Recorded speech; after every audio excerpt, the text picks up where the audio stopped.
upon a hidden archive, a secret vault where the legendary demonologists Ed and Lorraine Warren kept their most terrifying artifacts. Beware.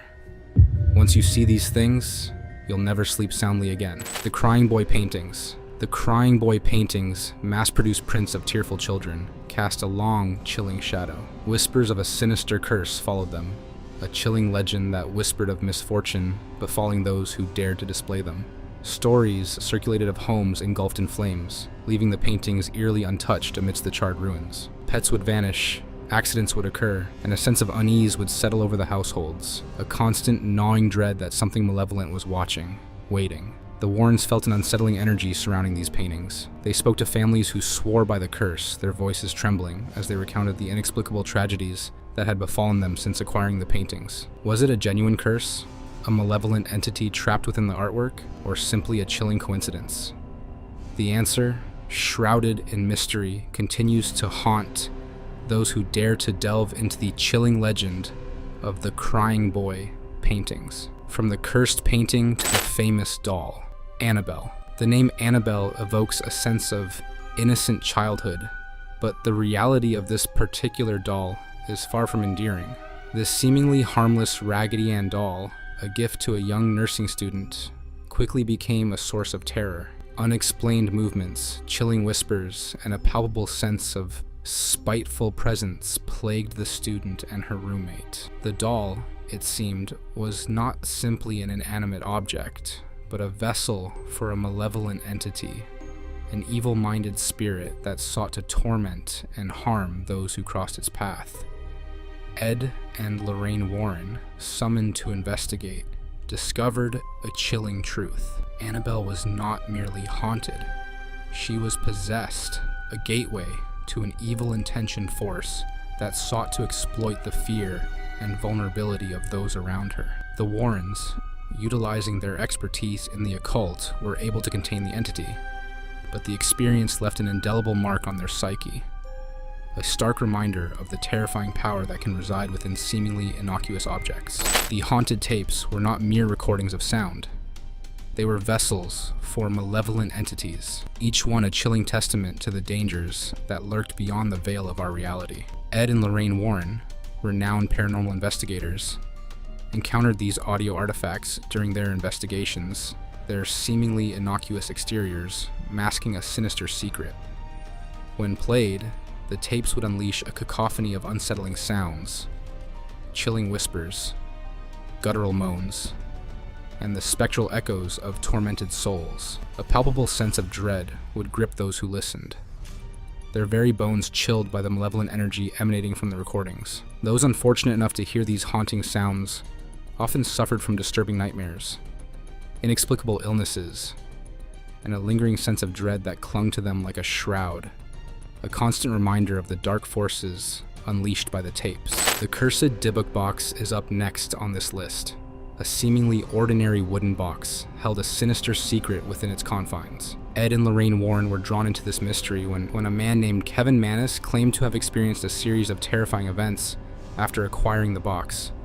Unexplained illnesses, chilling nightmares, and an unsettling sense of dread began to plague Mannis and his family. Objects moved inexplicably, and a chilling presence seemed to permeate their home. The Warrens, sensing an evil force, delved into the box's history, uncovering a chilling tale of its origins and the wicked spirit, a Dybbuk trapped within. Ed and Lorraine sensed the malicious presence clinging to the box, a chilling reminder of the darkness that can sometimes reside within seemingly innocuous objects. They conducted rituals to cleanse the box and banish the nefarious entity, but the experience left an indelible mark on the Warrens, a stark reminder of the terrifying power that can be unleashed when the veil between our world and the spirit realm is breached.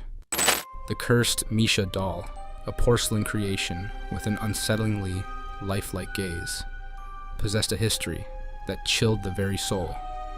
Whispers followed it, tales of a young child who had tragically met their demise in the home where the doll resided. Some claimed the child's spirit had become intertwined with the doll, seeking solace or perhaps vengeance. The doll itself seemed to emanate a chilling aura, its vacant eyes seeming to follow every movement, a constant, unsettling presence in any room it occupied. Those who encountered Misha often reported unsettling experiences. Unexplained cold spots would appear in the doll's vicinity, and a sense of dread would settle over the room. Some even claimed to hear whispers, chillingly reminiscent of a child's frightened cries, emanating from the doll's direction. Ed and Lorraine Warren, renowned paranormal investigators, were drawn to the unsettling energy surrounding Misha. They delved into the doll's history, uncovering a chilling tale of tragedy and perhaps a lingering spirit seeking solace or retribution. The Warrens, with their years of experience investigating the paranormal, sensed a malicious presence clinging to the doll, a chilling reminder of the darkness that can sometimes reside within seemingly innocent objects. The haunted mirror, a seemingly ordinary piece of glass, held a chilling secret within its reflective surface. Ed and Lorraine Warren noticed disturbing visions and an evil demonic presence emanating from it. Those who dared to gaze into the mirror's depths claimed to witness terrifying apparitions, their reflections contorted into grotesque caricatures, and whispers of unseen entities echoing from its depths. A sense of dread would settle over the room, a chilling premonition of impending doom. Some who looked into the mirror claimed to see visions of their own demise, gruesome and terrifying glimpses into their own mortality. The Warrens, utilizing their years of experience investigating the paranormal, sensed an ominous presence clinging to the mirror, a chilling reminder that the darkness can sometimes reside within the most unexpected of places. They conducted rituals to cleanse the mirror and banish the very evil entity, but the experience left an indelible mark on the Warrens, a stark reminder of the terrifying power that can be unleashed when the veil between our world and the spirit realm is breached. The fate of the mirror, however, remains shrouded in mystery. The Warrens, fearing its potential to cause further harm, likely concealed its location, ensuring its evil curse power remained dormant. But the possibility that it still exists somewhere, waiting to claim its next victim, remains a chilling thought. Ed and Lorraine Warren sensed an ominous presence emanating from a hand. Well, it wasn't just an ordinary hand, it was the Perrin family witch's hand. The Perrin family witch's hand was a chilling artifact, a severed hand allegedly belonging to Bathsheba Sherman, the possessed evil witch who tormented the Perrin family in their Rhode Island farmhouse. The hand, a grotesque and disturbing object, was said to be imbued with the witch's dark energy, a conduit for her malevolent power. Those who dared to come near it reported feeling a sudden chill, an inexplicable dread creeping over them. Whispers of misfortune and ill luck followed those who encountered the hand, chilling tales of accidents, illnesses, and a pervasive sense of unease. The haunted organ. The haunted organ was a magnificent instrument of ebony and ivory, held a chilling secret within its intricate pipes. This musical masterpiece, once a source of joy and entertainment, had become a vessel for an evil presence.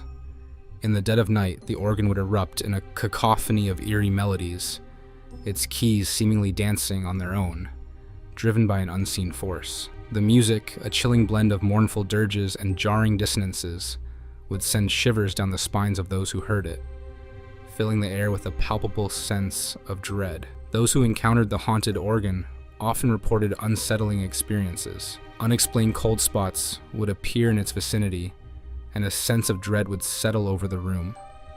Some even claimed to hear whispers, chillingly reminiscent of a child's frightened cries, emanating from the instrument's depths. The haunted crucifix is a case deeply rooted in the lore of Ed and Lorraine Warren, though its specific details remain shrouded in a degree of mystery. The Warrens encountered a crucifix that had become a vessel for a malevolent entity. This sacred object, once a symbol of faith and protection, had been corrupted, its holy essence twisted by a dark force. Those who came into contact with the crucifix reported unsettling experiences. Unexplained illnesses, nightmares, and a pervasive sense of dread plagued those who were in its presence. The crucifix seemed to radiate a malevolent energy, creating an atmosphere of fear and unease. Ed and Lorraine Warren, utilizing their expertise in the occult, conducted rituals to cleanse the crucifix and banish the evil entity, ultimately restoring its sacred purpose. However, the experience served as a chilling reminder to the Warrens of the terrifying power that can be unleashed when the veil between our world and the spirit realm is breached. Depending on what you consider terrifying, today might just shock your psyche. Just so we all have the same context going into this, the White Lady is the name of the ghost that haunts the Union Cemetery in Easton, Connecticut. Most locals believe her to be the ghost of Harriet Seeley, whose young son passed shortly after being born, with Harriet herself passing soon afterwards. Legend believes she may have died in hopes of finding her son and still wanders their final resting place, searching him out. Whereas other folks believe the White Lady is the ghost of a woman from the 1940s who, well, she killed her husband and later took her own life and is now doomed to wander the graveyard. Her physical description is the one thing that remains consistent. She is a young woman wearing a white dress with, well, dark hair. Many who have witnessed her believe they have almost hit her with their vehicle, only to find no trace of her once they pull over. Others claim they have often seen her hovering slightly above the ground around the cemetery, going back and forth amongst different gravestones. So Ed Warren was obsessed with her, and he went on record a lot of times being like, I am determined to capture footage of this elusive lady. And allegedly he was able to do so, but then he kept the tape for himself. He hoarded it like it held the secrets to the universe, like it was proof of alien life. Now, ever since the passing of both Ed and Lorraine, their son-in-law, Tony Spera, has released the footage in its entirety to YouTube, and the tape shows an apparent white human figure moving behind some tombstones. And similar to most UFO footage, most Bigfoot footage, Loch Ness Monster, etc., the figure is at that perfect distance and resolution so you can see a shape, but you can't ID anything. Well, enter a woman named Judith Penny, who helped Ed allegedly maintain his reputation by faking this. So when he claimed to have captured the White Lady on tape in the summer of 1990, after allegedly camping out in the graveyard for a week, allegedly Judith was the mystical being spotted on tape, masking herself with a classic white sheet. Well, this next video is blurred on YouTube to protect the identity of the poor girl. I personally think it's up there as one of the most frightening things I've ever seen. At an hour and 20 minutes long, it depicts a Catholic bishop in Connecticut attempting to converse with a demonic entity that has possessed the body of an innocent young woman, while her family restrains her. Ed and Lorraine were the ones to alert the church to the possession after meeting this young girl during an audience chat session that was held at the conclusion of one of their public presentations. During portions of the exorcism, when prayer is done, you can hear the demon acting wildly, and it originally refuses to give its name, both of which are quite common in cases of demonic possession. Eventually, we learn that there are not one, not two, but 4 demons possessing our victim, with one of them identifying themselves as Robert, a name associated with the son of Satan. So this footage was unreleased until after the passing of Ed and Lorraine, and it's believed they were told by the Catholic Church to specifically keep it under wraps. But their son-in-law doesn't have the same fear or respect for the church, depending on how you look at things, so I guess we have Tony Spera to thank. This next video is from 2014, and it's a ritual that was captured on camera by a man who heard the shrieks of a woman inside a sanctuary and filmed it through a peephole.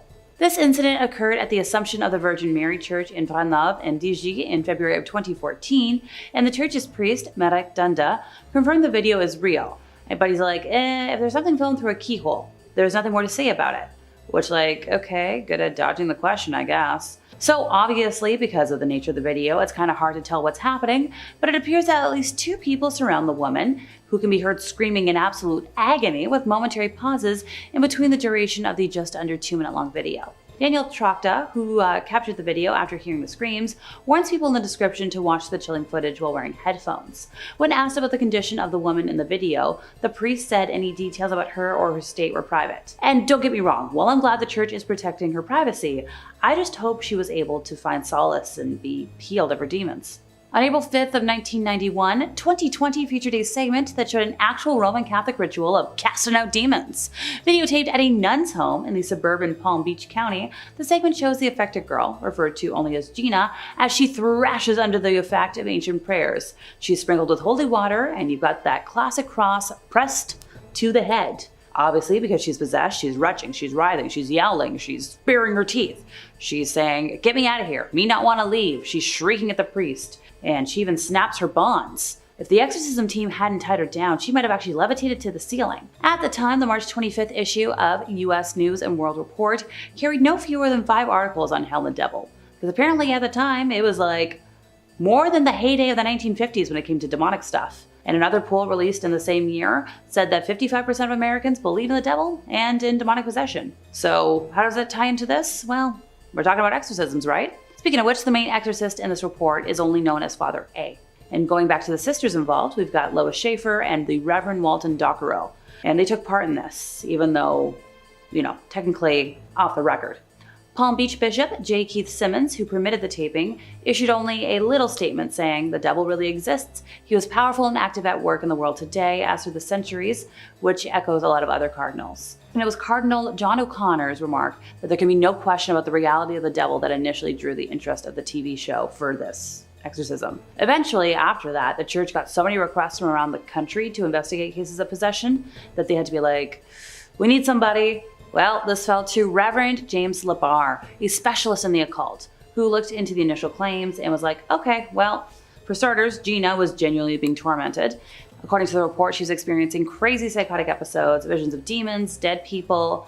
The mom tried everything. She tried a spiritualist. She tried hospitals. You name it, she tried it. In the footage that we have today, at the time, the priest said she was being controlled by 10 spirits. So they met all the violent reactions by following the prayers and gestures of the rite. Apparently, this whole ordeal took like 6 hours, and apparently that's not uncommon for exorcism lengths. Before the procedure even began, Father A was like, yeah, it's terrifying. I could die tomorrow, I could be attacked, I could be taken over, which is it worth it, pal? Evil spirits like to take their time leaving a body, and not without a fight. And that leaves everybody drained, exhausted, and vulnerable. Also quoted is Dr. Warren Schlanger of Miami Children's Hospital. Also quoted is a doctor of a local hospital where Gina was treated before and after the exorcism, and she's like, yeah. And he said, even I don't know. Father A was troubled. He was believing that after this exorcism, the devil was disturbing his sleep, attempting to weaken and destroy him. But he said, hey, that's a price I gotta pay. I'm a church man against demons.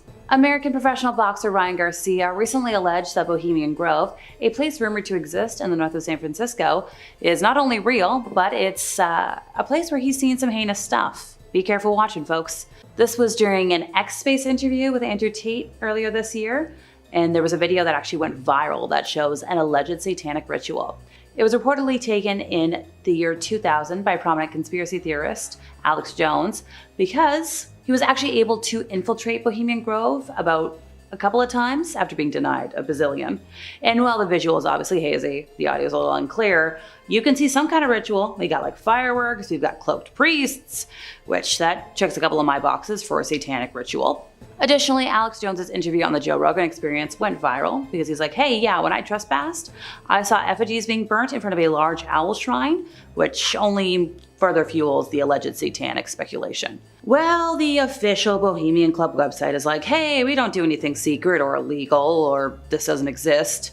We all know better. There was actually an article in the Washington Post that revealed that members of the Manhattan Project met there regularly in the 1940s. A haunted eBay painting, or the Hands Resist 'em, based on a real-life photograph of the artist from his youth. This painting, which is a dance of a boy, a doll, and disembodied hands that can trace its origins to an abandoned brewery. Well, that's where this California couple stumbled upon its eerie presence. Soon after introducing the painting into the sanctum of their home, the couple began to deal with a lot of ickiness. We're talking, they were like, maybe we should sell this on eBay. We don't like it. It's not vibing well with our place. So, in the virtual marketplace, they presented their artifact to the world, but they did add a little note. Like, hey, by the way, this painting may or may not possess supernatural powers that could impact or change your life. Well, some folks see that and they're like, okay, bet. And yeah, so there was one couple, they were like, all right, we like this. They brought it home, and it didn't go so well with their daughter. Sorry, allow me to backtrack. The original advertisement did carry a tone of like, maybe the boy in the painting steps outside, which, yeah, that's kind of the reason why the original couple was like, get this out of here. So the curious drama surrounding this haunted masterpiece reached its crescendo when it found a new custodian in Kim Smith, a gallery owner hailing from Michigan. The gavel of the digital auction, by the way, pronounced a sum of $1,025.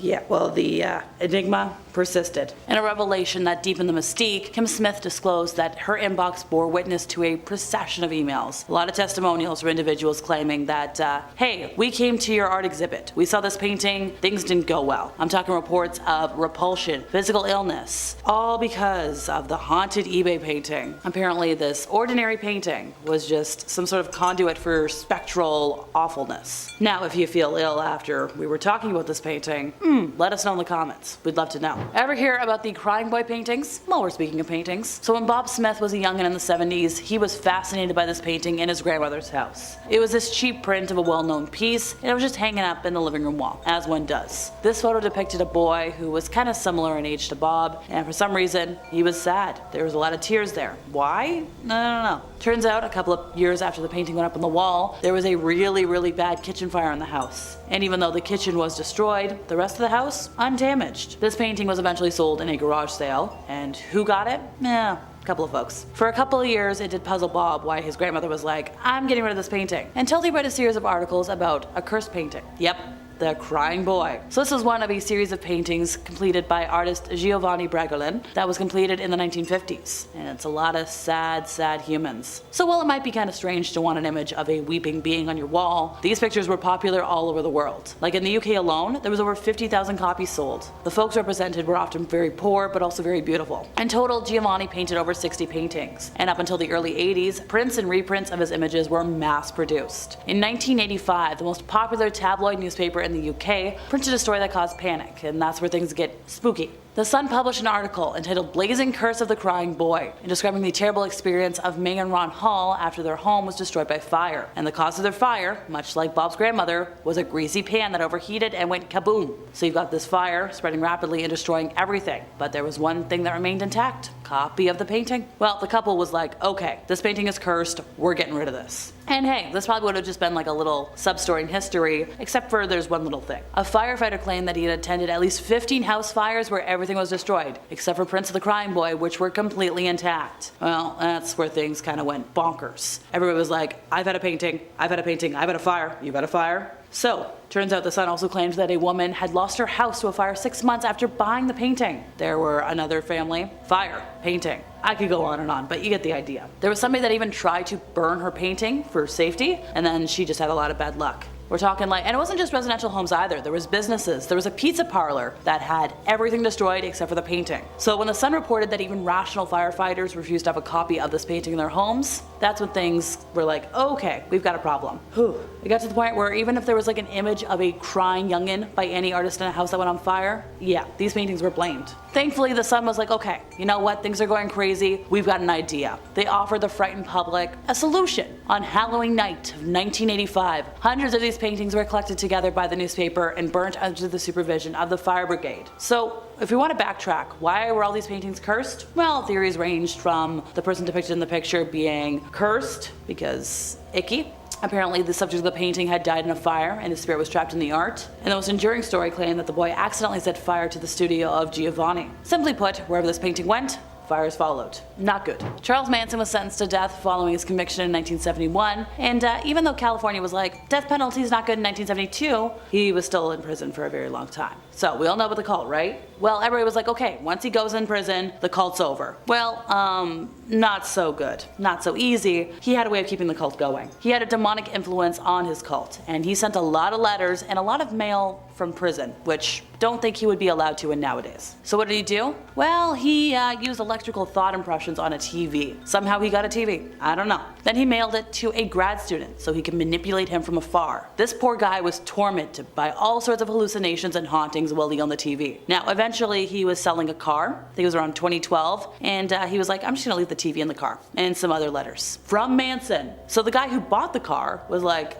what on earth did I do? Well, turns out he got cursed. He was out of work for like months. His mom got ill. She passed away. There was a motorcycle accident where one of his buddies died. And like, even though he was like, I'm a skeptic, he's like, there's something going on here. Like, we're 2 and 2 making 4. This is bad. So he's like, what do? He didn't think of burying it. He didn't think of burning it. No, he mailed it to a friend. And his life got better. I don't know how his friend's life got, but I can't imagine it went well. So how far would you go if you missed out on getting a job? Would you like post some 1-star reviews? Maybe you'd set a creepy carving of Satan outside the company building with a curse that foretold the destruction of the place? Too far? Not for a snubbed architect in 1890 Swansea, South Wales, who was denied the chance to rebuild a church because he was like, yeah, I'll curse it instead. The story goes that when famed architect Sir Arthur Blomfield beat a local architect for the contract to rebuild the ancient St. Mary's Church in the center of the town, the local man was ticked. A couple years later, he purchased an old row of cottages that stood opposite the church, tore them down, and built a large red brick building there, placing a statue of a smiling devil outside. Well, then he also placed a curse on the church, proclaiming that it would soon be destroyed and the devil would look upon the rubble and keep smiling. Well, what do you know? During a whole big bad situation in history, St. Mary's took a direct hit, allowing the curse to come true. Now the devil is a quirky landmark, but I wouldn't go too close. And for today's final artifact, in the case of this haunted jewelry shop ledger, it seems all the spooky accountancy aide wanted was to be beside the seaside. So, backtracking, folks. After the demolition of the Shoreland Fuchs Jewelers in the city of Brighton on England's south coast, builder Tony Bennevoits removed an old shop ledger book he had found hidden behind a brick wall. He took the interesting example of retail memorabilia home, and soon enough his family was being plagued by all sorts of phenomena. We got all the usual stuff, folks. Strange voices, ghostly apparitions, you've even got images appearing in a rug. One particularly uppity spirit informed the family, the daughter, that you gotta get that book back to the first entry before it goes kaput. Number 5 on this list is the recording of an exorcism that Ed and Lorraine Warren facilitated on a man that was possessed by several demons. Before I break it down, let's roll a little bit of a clip so you guys can get a sense as to how far gone this man actually was. What other entity is inside you? God is commanding you. In the name of Jesus Christ, and all the saints, and all the martyrs, and all the angels command you to answer that question. What is it? Abaddon. Okay, who else? Who else is within you?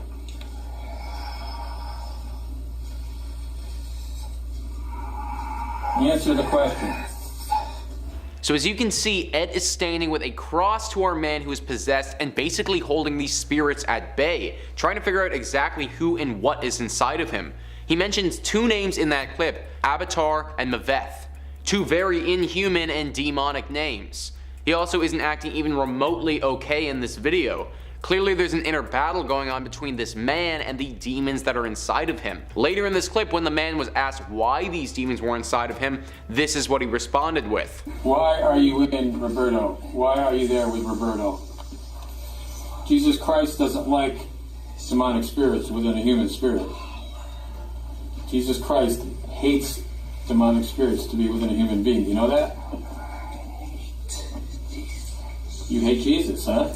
The man clearly says that the demons are in him for power and that he hates Jesus Christ. Incredibly chilling stuff, if you ask me. Number 4 on this list is a clip from another exorcism that Ed and Lorraine were present at. In this video, we're going to see a priest performing the exorcism, and the biggest takeaway that I got from watching this recording was simply how far gone this person who was being possessed actually was. Let's roll the clip. This is the exorcism part right here. You'll see the spittle come out of his mouth.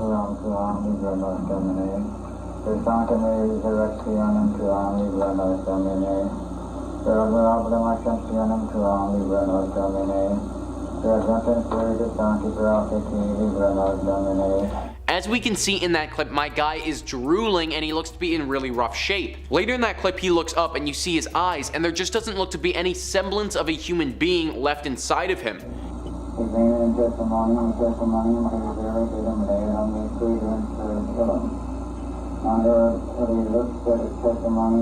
He looks completely gone, as if there's no soul present in his body. Apparently, he was the target of regular demonic possessions and had to employ Ed and Lorraine's help to try and get the demon out of him. I can't even imagine being so possessed to the point where I'm drooling and seemingly not in control of my thoughts. Really scary stuff. Number 3 on this list is a clip of Ed Warren talking to a poltergeist in a family home. Apparently, this family has been haunted by this ghost for quite some time and have now had to enlist the help of the Warrens to free them from its clutches. In the first clip, Ed is going to be asking the ghost to knock on the walls of the home to answer his questions. Are you a boy?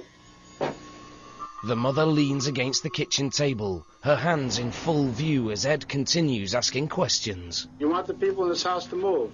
1 knock for yes, 2 for no. Yes. Okay. Who is it? As you can see, the mother's hands are in full view of the camera and no one is making the knocking sound. This ghost has also revealed itself to be a young boy who wants this family to get out of his presumed home. I also think that the mother's reaction is extremely chilling and genuine when she says that they tried and they couldn't sell. The clip gets even more chilling as it goes though. And you to reveal your identity. Next, Ed decides to confront the poltergeist alone. Give me some sign. Is that you moving something? Give me some sign that you're here. As we can see in that clip, the chair clearly gets moved by an unseen force. They eventually brought in 3 exorcists to assist in getting this demon out of the house, and it seemed to work when they did it. However, Ed and Lorraine both admit that sometimes an exorcism can only work to quiet down a ghost, and that it can sometimes come back several months or even years later. Number 2 on this list is some raw footage from an exorcism that Ed and Lorraine performed on a Buddhist monk. This was posted on their official YouTube channel roughly a year ago, and it's pretty jarring. Let's roll the first clip. I'm here to help you. I'm here to help you, Teresa. I'm here to help you.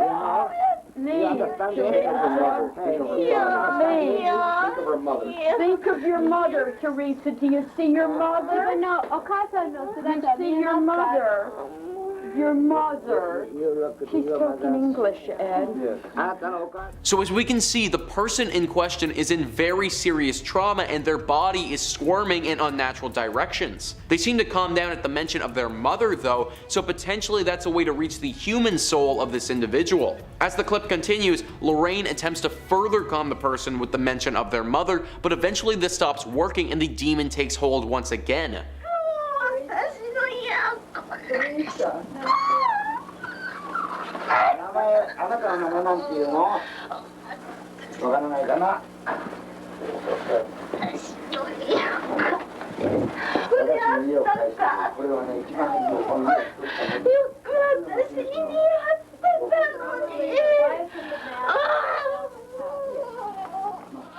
The person is in full distress now, rolling all over the ground, and it seems as if their entire body is in agony. They also don't seem to be making any sense with what they're saying, just strange, unsettling noises. The clip doesn't inform us at the end if the couple were successful in their endeavor to get this person free of this demon, so sadly, we're just left with the horrible image of them demonically twitching on the ground. Number 1 on this list is from the Enfield poltergeist. Now this story is one of the most famous Ed and Lorraine Warren tales and inspired The Conjuring based on how terrifying it was. If you aren't familiar with this case, then it was centered around a home that had paranormal activity happening from 1977 to 1979. Furniture moving, levitation, and demonic possession, those all took place. Potentially the scariest thing to come out of it though was a recording captured of the demon speaking. Days before I died, I went blind. Then I had an hemorrhage and I fell asleep. And I died in a chair in the corner downstairs.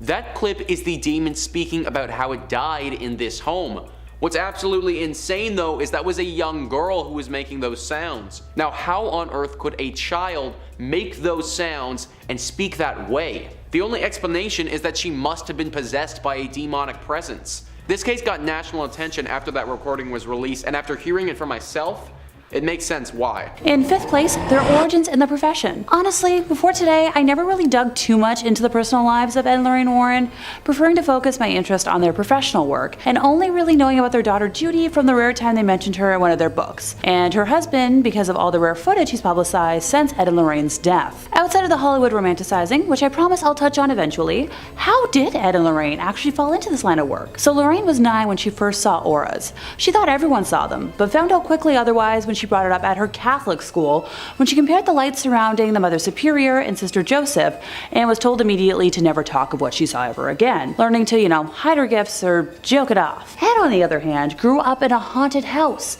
He'd look into closets and see faces, one specifically of an old lady. The temperature in his room would drop and he would hear footsteps and heavy breathing. When he brought it up to his father, he was told that, there's a logical explanation for everything, and just leave it at that. So they both did their very best to try and ignore their gifts, wanting to live normal lives, but the universe threw them together and had different plans. Ed had a near-death experience while serving in the Navy during World War II when the ship he was on collided with an oil tanker in the North Atlantic. A fire erupted and all of the men on the ship had to jump overboard. As Ed was in the icy water, he prayed for help and was soon rescued, believing it to be from cosmic interference. So after that experience, he returned home and asked Lorraine to marry him, and they got married almost immediately. After the war, Ed took up a profession as a fine arts painter, with the duo traveling from fair to fair to sell their wares, and eventually this became helpful during the beginnings of their work. They would research houses they believed to be haunted, and then, go to that house.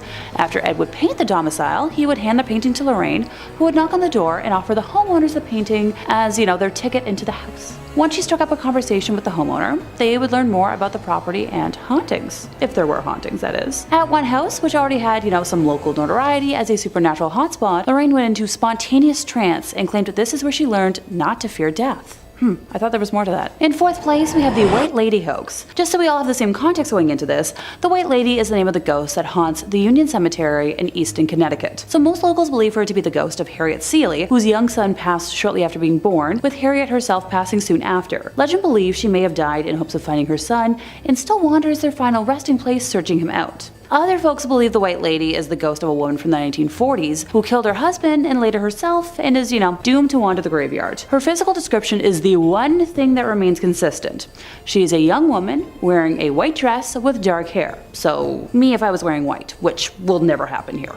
I promise you that. It seems as if she enjoys scaring the daylights out of the living, which, once again, my kind of gal. Many who have witnessed her believe that they have almost hit her with their vehicle, only to find no trace of her once they pull over. Others claim they have often seen her hovering slightly above the ground around the cemetery, going back and forth amongst different gravestones. Now, Ed Warren was obsessed with her and has gone on record as being, determined to capture footage of her on film. Once he was able to do so, he kept the tape for himself. Yeah, he hoarded that tape like it held the secrets to the universe, or, like he was the US government with all the proof they have of alien life. He allowed a select few people to view it while, it was being held in his personal archives, and none were ever allowed to further analyze it on their own time. I'm raising an eyebrow right now in suspicion. And once again, if I had a red flag, I'd be waving it right here. So, since the passing of both Ed and Lorraine, their son-in-law, Tony Spera, has released the footage in its entirety to YouTube. The tape shows an apparent white human figure moving behind some tombstones. Similar to videos of UFOs, Bigfoot and the Loch Ness Monster, the figure is at that perfect distance and resolution so a shape can be seen, but we don't have any details that could lead to a definitive identification. A woman named Judith Penny, who I will discuss in more detail later, has said she helped Ed maintain his reputation as a ghost hunter. So what does that mean? So when he claimed to have captured the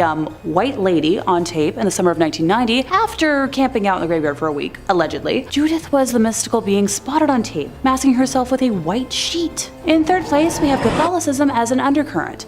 This is probably the only thing that has always bugged me, and while it might be less of like a secret in the gotcha sense, allow me to explain. Hauntings Ed and Lorraine spoke about were caused by people who refused to conform to traditional family values. Only people who submitted to the patriarchy and the church could be safe in their eyes. Their 1980 book, The Demonologist, kind of explains it all. That Ouija boards would get you haunted, but so would reading books about witchcraft, owning an image of a non-Christian deity, or attending conscious-raising groups. The horror in Amityville was supposedly aggravated when the unlucky homeowners engaged in the unholy pagan practice of, meditation. Addiction, depression, and disobedient children were all satanic. Hate, rage, despair, misery, drunkenness, and a sense of worthlessness will attract the demonic in a snap, according to Ed. One story in The Demonologist centers on a young woman who succumbed to evil after being fornicated with against her will. I do own this book, and I remember that not sitting super well with me. It was essential not just to stick with the status quo, but to be satisfied, with Ed going on record as saying, that a happy home is one's best defense, and even the most powerful exorcism will be effective only if you keep up an emotional atmosphere that does not attract such entities. And while I do believe this to an extent, not so far as Ed does. That atmosphere would involve going to church, by the way, saying that once a week was a good start. Yeah, I don't go to church. When you really think about it, the Warrens' entire basis of work kind of relied on victim blaming, evil that could, only happen to people who were already evil themselves. So personally, I don't agree with this whatsoever. Bad things do happen to good people, and not just because they don't follow Catholicism doesn't make someone evil. If you don't see what I'm seeing, allow another quote from Ed to help clarify things. People who do negative or patently unnatural things are essentially doing the devil's work for him, and actually attract negative spirits to their side. Ed Warren was the homophobic brand of Catholic. Yes, I'm fully aware that not all Catholics observe this, and while most do not, Ed fell under that specific strain that sadly does. As a queer gal who didn't fully learn this until today, it kind of broke my heart that people who were so open to helping others and the unknown could be so close-minded. In second place, we have fraudulent items in their museum. So Ed and Lorraine were investigating numerous cases from the 1950s until they passed, right? And they founded like a whole society devoted to the research and investigation of the paranormal in 1952. Not to forget their entire museum attached to their home dedicated to objects from their cases. So, explain to me how their website only has 10 public case files, and why so much from the museum looks like leftovers from a spirit Halloween. Doesn't anyone else find it pretty suspicious that we only get details from the really big news cases, while artifacts from other, lesser cases are barely a footnote and have no story or witnesses attached? So, in one corner of the Warrens Occult Museum is the skin of a tiger that is said to have killed 33 people in India while possessed by a demonic spirit. But yet, when I try to research this were-tiger, I find no account of any reportings in history about such a case, outside of, their quotes, or any offers from Ed and Lorraine to go into detail about any events leading to how it came into their possession. Seriously, take a look at some of this stuff. Given what I know about modern day Satanism, that idol looks like a papier-mâché alien mock-up. Well, most folks who practice Satanism don't actually pray to any sort of idol, or to the devil himself. But sure, for a moment I'll pretend like that's real, and move on to the, black magic skull, which just looks like a cheap haunted house prop for a glow-in-the-dark room. Ditto for the, chilling masks. You know what, actually that's a lie. I've seen cosplayers make better masks. I'm not going to even try to rationalize the skull with horns, or the recreation of the Witch of Monroe. Y'all don't need to see me fuming right now. In first place, their personal life. So if you watch the film franchise, you'd think Ed and Lorraine had a pretty ideal, wholesome, perfect Americana family style life. But the reality isn't so shiny or pure, despite what, they preach all the time. In the early 1960s, Ed Warren initiated a relationship with an underage woman with Lorraine's knowledge. Ed was in his mid-30s when he met Judith, who was exactly half his age. Yucky. Having not yet gained enough fame as a self-trained demonologist to pay the bills, Ed was working as a city bus driver in Monroe, Connecticut, while Judith was a student at Central High School in the nearby town of Bridgeport, who, conveniently rode his bus route. The two began an amorous relationship, according to a legal declaration from Judith in November of 2014. Heck, by 1963, she had moved into the Warrens' home, and for the next 40 years, she had a sexual relationship with Ed with Lorraine's knowledge. That same year, Judith was arrested after someone reported her relationship with Ed to local police, because, busybodies everywhere. And she spent a night in the North End prison in Bridgeport, while police tried to persuade her to sign a statement admitting to the affair. After she refused to cooperate, she was ordered by the court to report to a delinquent youth office for the next month. So, Ed, being the great guy he was, picked her up from school every week and drove her to the mandated meetings. Judith claimed that Ed told her many times that she was the love of his life. The Warrens explained her presence in the home as a niece or a poor girl who they had taken in out of charity and who helped them with office tasks. And she was mentioned in a lot of their books as being, their secretary, most notably in The Demonologist, which I've already quoted a couple times today. What do you know? I own a copy. In May of 1978, while in her 30s, Judith became pregnant with Ed's child, and Lorraine persuaded her to have an abortion because the birth of a child could become public and any scandal could ruin the Warrens' business. Now, if that wasn't awful enough, Judith has also claimed that Ed was, on occasion, physically offensive to Lorraine. Judith described one night in particular where she saw Ed slap Lorraine so hard she lost consciousness. Early on, she said, she witnessed him backhand his wife. Well, it might be easy to dismiss all these claims as, hooey, or someone trying to make something out of nothing. There's an interesting element from Lorraine that kind of proves this to be true. So when Lorraine signed on to consult on the Conjuring movies, she got a contract that states that the movies will not feature negative information about the Warrens, mentioning specifically intercourse with minors, youngling bad videos, anything to do with women of the night, or sexual violence. Kind of weird to have to spell that out if you don't have anything to worry about. Now, this is where I was wondering, well, where was the daughter in all this?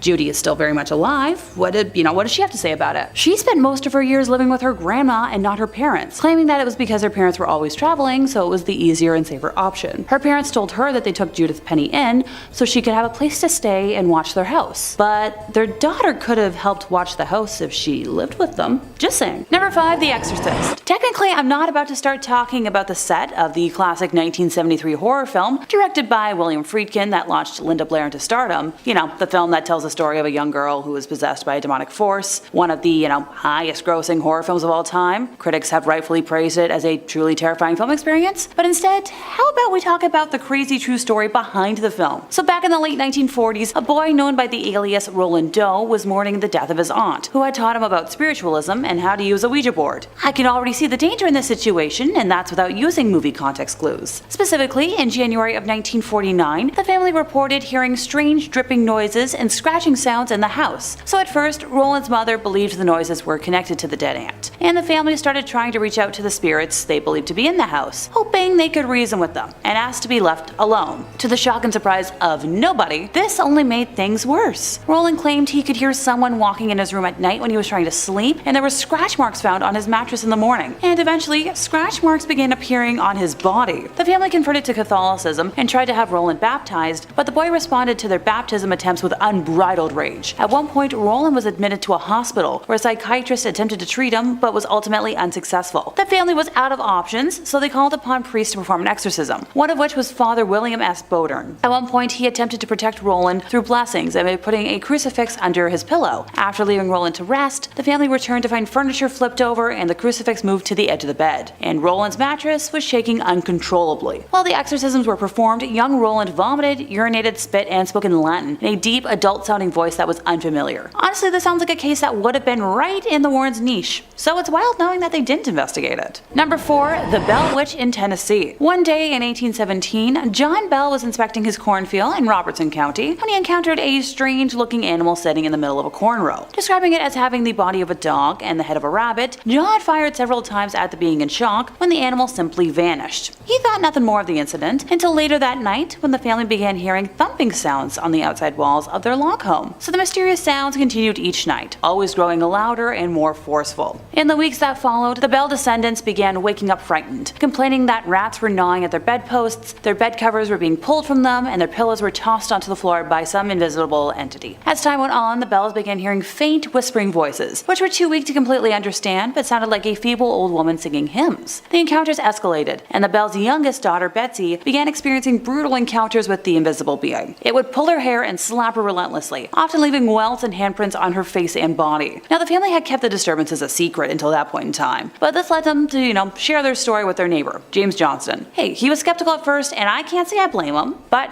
he and his wife spent the night at the Bell home to see if they could figure it out. Things began peacefully, but once they retired for the evening, they were subjected to these same terrifying disturbances that the Bell family had been experiencing. After their bed covers were yanked off and James was slapped, he sprang out of bed exclaiming, in the name of the Lord, who are you and what do you want? The entity didn't respond and the rest of the night was peaceful. So the next morning he explained to the Bells that the culprit was likely an evil spirit, the kind that the Bible talks about. The entity's voice had strengthened over time and became loud and unmistakable. So now it was singing very loud hymns, it was quoting scripture, carrying on intelligent conversation, and once even quoted, word for word, 2 sermons that were preached at the same time on the same day, but 13 miles apart. Word of these supernatural phenomena soon spread outside of the settlement, even to Nashville, where then Major General Andrew Jackson became interested in the so-called Bell Witch in 1819 and decided to visit the home to investigate. As Andrew's entourage, made up of several men, well-groomed horses, and a large wagon, approached the Bell property, the wagon jolted to a sudden stop. It became stuck in a muddy creek bed and the horses were unable to pull it. Well, at least that's what the men thought. After several minutes of cursing and trying to coax the horse into pulling the wagon, Jackson proclaimed, "By the eternal boys, that must be the Bell Witch." And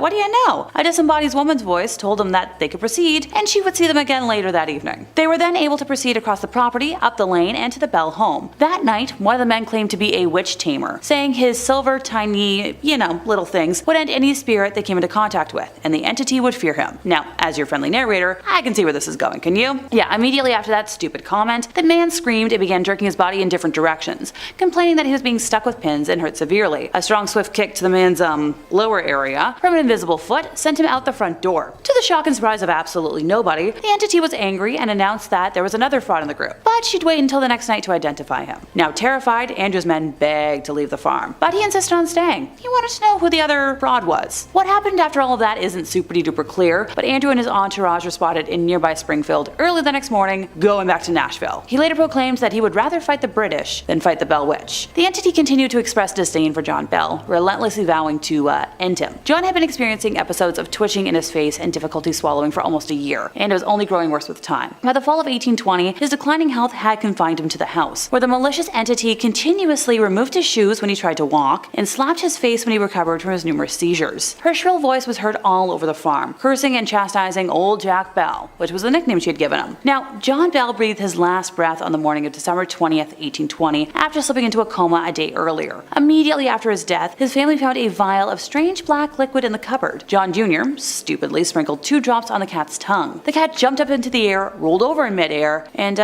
had passed before it hit the floor. The entity then exclaimed, "I gave old Jack a big dose of that last night," which fixed him. John Jr. tossed the mysterious vial into the fireplace, where it burst into a bright blue flame and went up the chimney. Over time, Betsy Bell became interested in Joshua Gardner, a young man who lived nearby, and with the blessings of their parents, they decided to marry, and everybody was happy about the engagement. Almost everybody. The evil, mysterious entity became furious and repeatedly ordered Betsy not to marry Joshua. The young couple couldn't frequent the river, the fields, or the cave to play without the entity, bothering them, and the constant pressure was more than Betsy could handle. And on Easter Monday of 1821, she met Joshua at the river and broke off the engagement. Shortly after that, the entity visited her mom, Lucy, and told her that it was leaving, but would come back in 7 years. And it did. In 1828, as promised. Most of the 3-week return visit centered on John Bell Jr., making predictions of the future. Now, this entity that tormented the Bell family and the Red River settlement almost 200 years ago is often blamed for unexplainable manifestations that occur near the old Bell farm today. The faint sounds of people talking and young folks playing can sometimes be heard in the area, and it's not uncommon to see candlelights dance through the dark fields late at night. Photography is especially difficult. Some pictures taken in the area show mist, orbs of light, and other phenomena, including human-like figures who were not present when the pictures were taken. The cause of the Bell family's torment over 200 years ago, along with today's continued,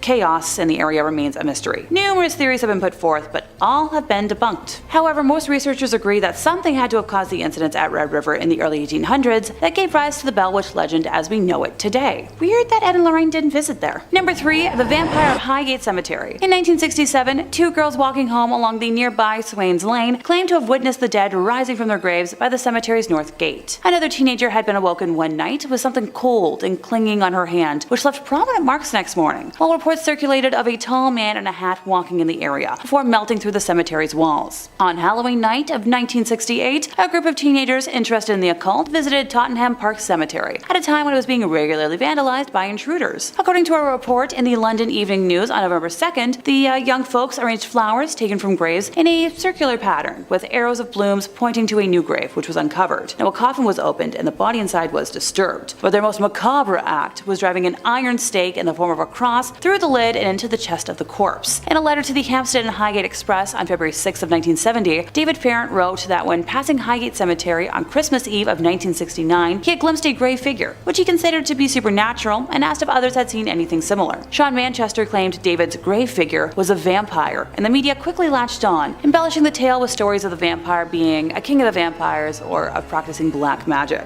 Now, a rivalry grew between the two guys, with each claiming that he could, expel or destroy the specter. Sean declared he would hold an exorcism on Friday the 13th, which, we love that. And a lot of TV outlets conducted interviews with both men, and, others who would claim to have seen supernatural figures in the cemetery, which were transmitted early on the evening of March 13th, and within 2 hours, a mob of hunters from all over London and beyond swarmed over gates and walls into the locked cemetery, despite police efforts to, control them. Some months later, on August 1st, the charred and headless remains of a woman's body were found not far from the catacomb, believed to have been used in a black magic ritual. Now, David was found by police in the churchyard beside the cemetery one night in August, carrying a crucifix and a wooden stake. He was arrested, but when the case came to court, it was dismissed. There was more publicity about David and Sean when rumors spread that they would meet in a magician's duel on Parliament Hill on Friday the 13th of April in 1973, which never occurred. But once again, Ed and Lorraine never ever looked into this case at all. Mind-boggling. Number 2, devil worshipping. Technically, I'm cheating a little on this case, and sadly it was after the passing of Ed Warren, but Lorraine chose not to consult on it, making it perfect for our list. So Danielle Harkins, who was a 35-year-old schoolteacher near St. Petersburg, Florida, started acting strangely in June of 2012, developing an interest in demonic rituals, and soon after was arrested for the harm of 7 of her former students. She had told them they needed to rid their bodies of demons as the group gathered before dusk around a small fire near the St. Petersburg Pier. They should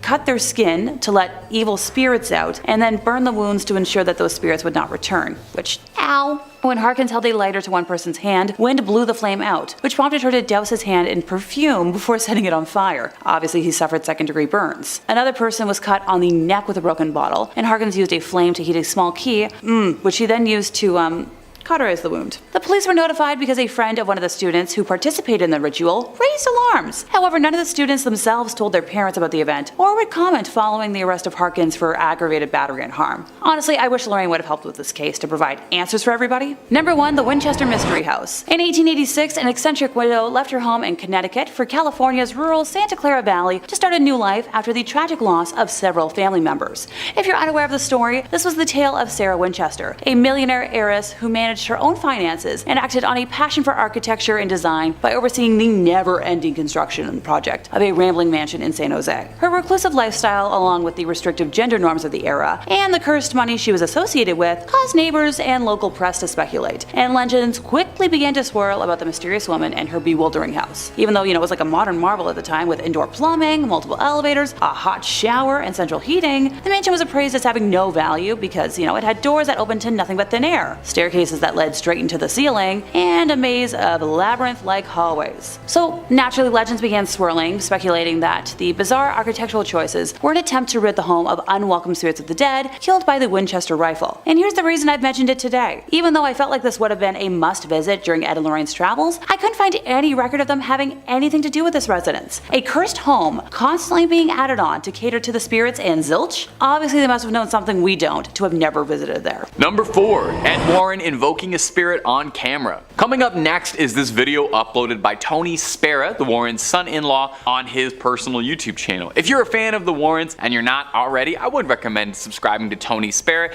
He puts all sorts of Warren-related clips up on the channel, and it's fun. Now, it's hard to say much about this particular video because it was uploaded without a whole lot of context. The video doesn't really mention a date, a location, or a case, or anything else like that. It's a bit troublesome because the Warrens have said to have worked on hundreds of cases over the years. So this could be any one of them, or maybe it's just one of the lesser, less exciting cases that got pushed to the side. They can't all get made into movies, Now, in the video, we can see Ed filming what looks like a fairly normal 70s living room, although the room is definitely haunted. You can tell right away from that liminal yellow wallpaper color. You can hear Ed Warren yelling out the name of Jesus Christ in an attempt to provoke the spirit into appearing. It's said that during an exorcism, to get a spirit or a demon or a ghost to reveal itself, you need to invoke the name of Jesus Christ, put a little fear of God into him. After about a minute of some serious invoking, it seems like Ed is finally getting through to the spirit because we see the table and chairs slide across the ground as if they're being pushed backwards by some incredible invisible force. Now, we don't really see anything more exciting or spiritual than the chairs and tables getting pushed, but that's pretty exciting nonetheless. There's not a ton of footage from the Warrens while they were, working the field, so it's pretty exciting to see whenever we get opportunities like this though. Of course, I do hear you saying this could just be faked. So is this the footage of a ghost caught on camera, or is this nothing more than a faked video to drum up some attention back in the day, like an original CGI hoax video on TikTok? Number 3, driveway alien. Ed and Lorraine Warren got involved in all sorts of things. It's said that they've tussled with vampires,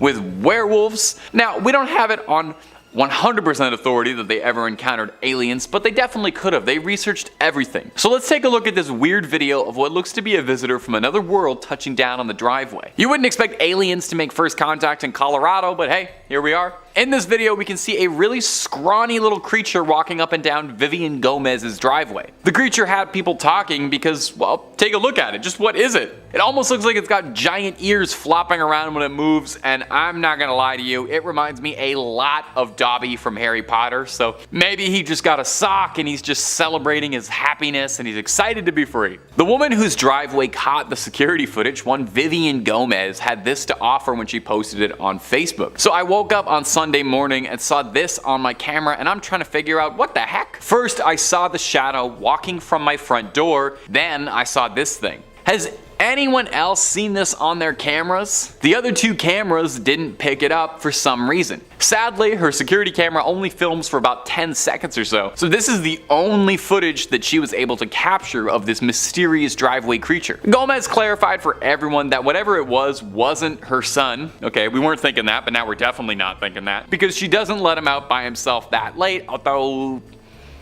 that opens up a lot of questions. She saw something strange running around her driveway at night and considered the possibility that that might be her son. Like I said, I'm pretty sure the most likely possibility is that this is a freed house elf excited for the future, or a very confused alien. Could be an alien that just touched down. Maybe a Terminator traveling through time. That's why it looked naked. Gang, you let me know what you think what this mystery monster could have been down below. Number 2, Jharkhand. Coming up next is a clip out of India that went viral last year and captured the attention of paranormal enthusiasts, alien hunters, and skeptics alike. I like when you can get everybody all in together and like that. You see something weird on camera, we're like, is this an alien? Is this a ghost? Is this a demon? I'm not sure, but let's all take a look at it. A strange humanoid-like figure was spotted walking across the road in India, confusing everybody. Whatever it was filmed walking alone steadily on a bridge at night in Jharkhand in eastern India, staggering around through the night. Now the thing looks human, and my brain initially is like, yeah, that's a human. But the more you look at it, the more you start to wonder if maybe, just maybe, this might have crawled out of something. This creature is gangly, and it has these long arms and long pale white skin and very skinny, and it looks like something out of Silent Hill.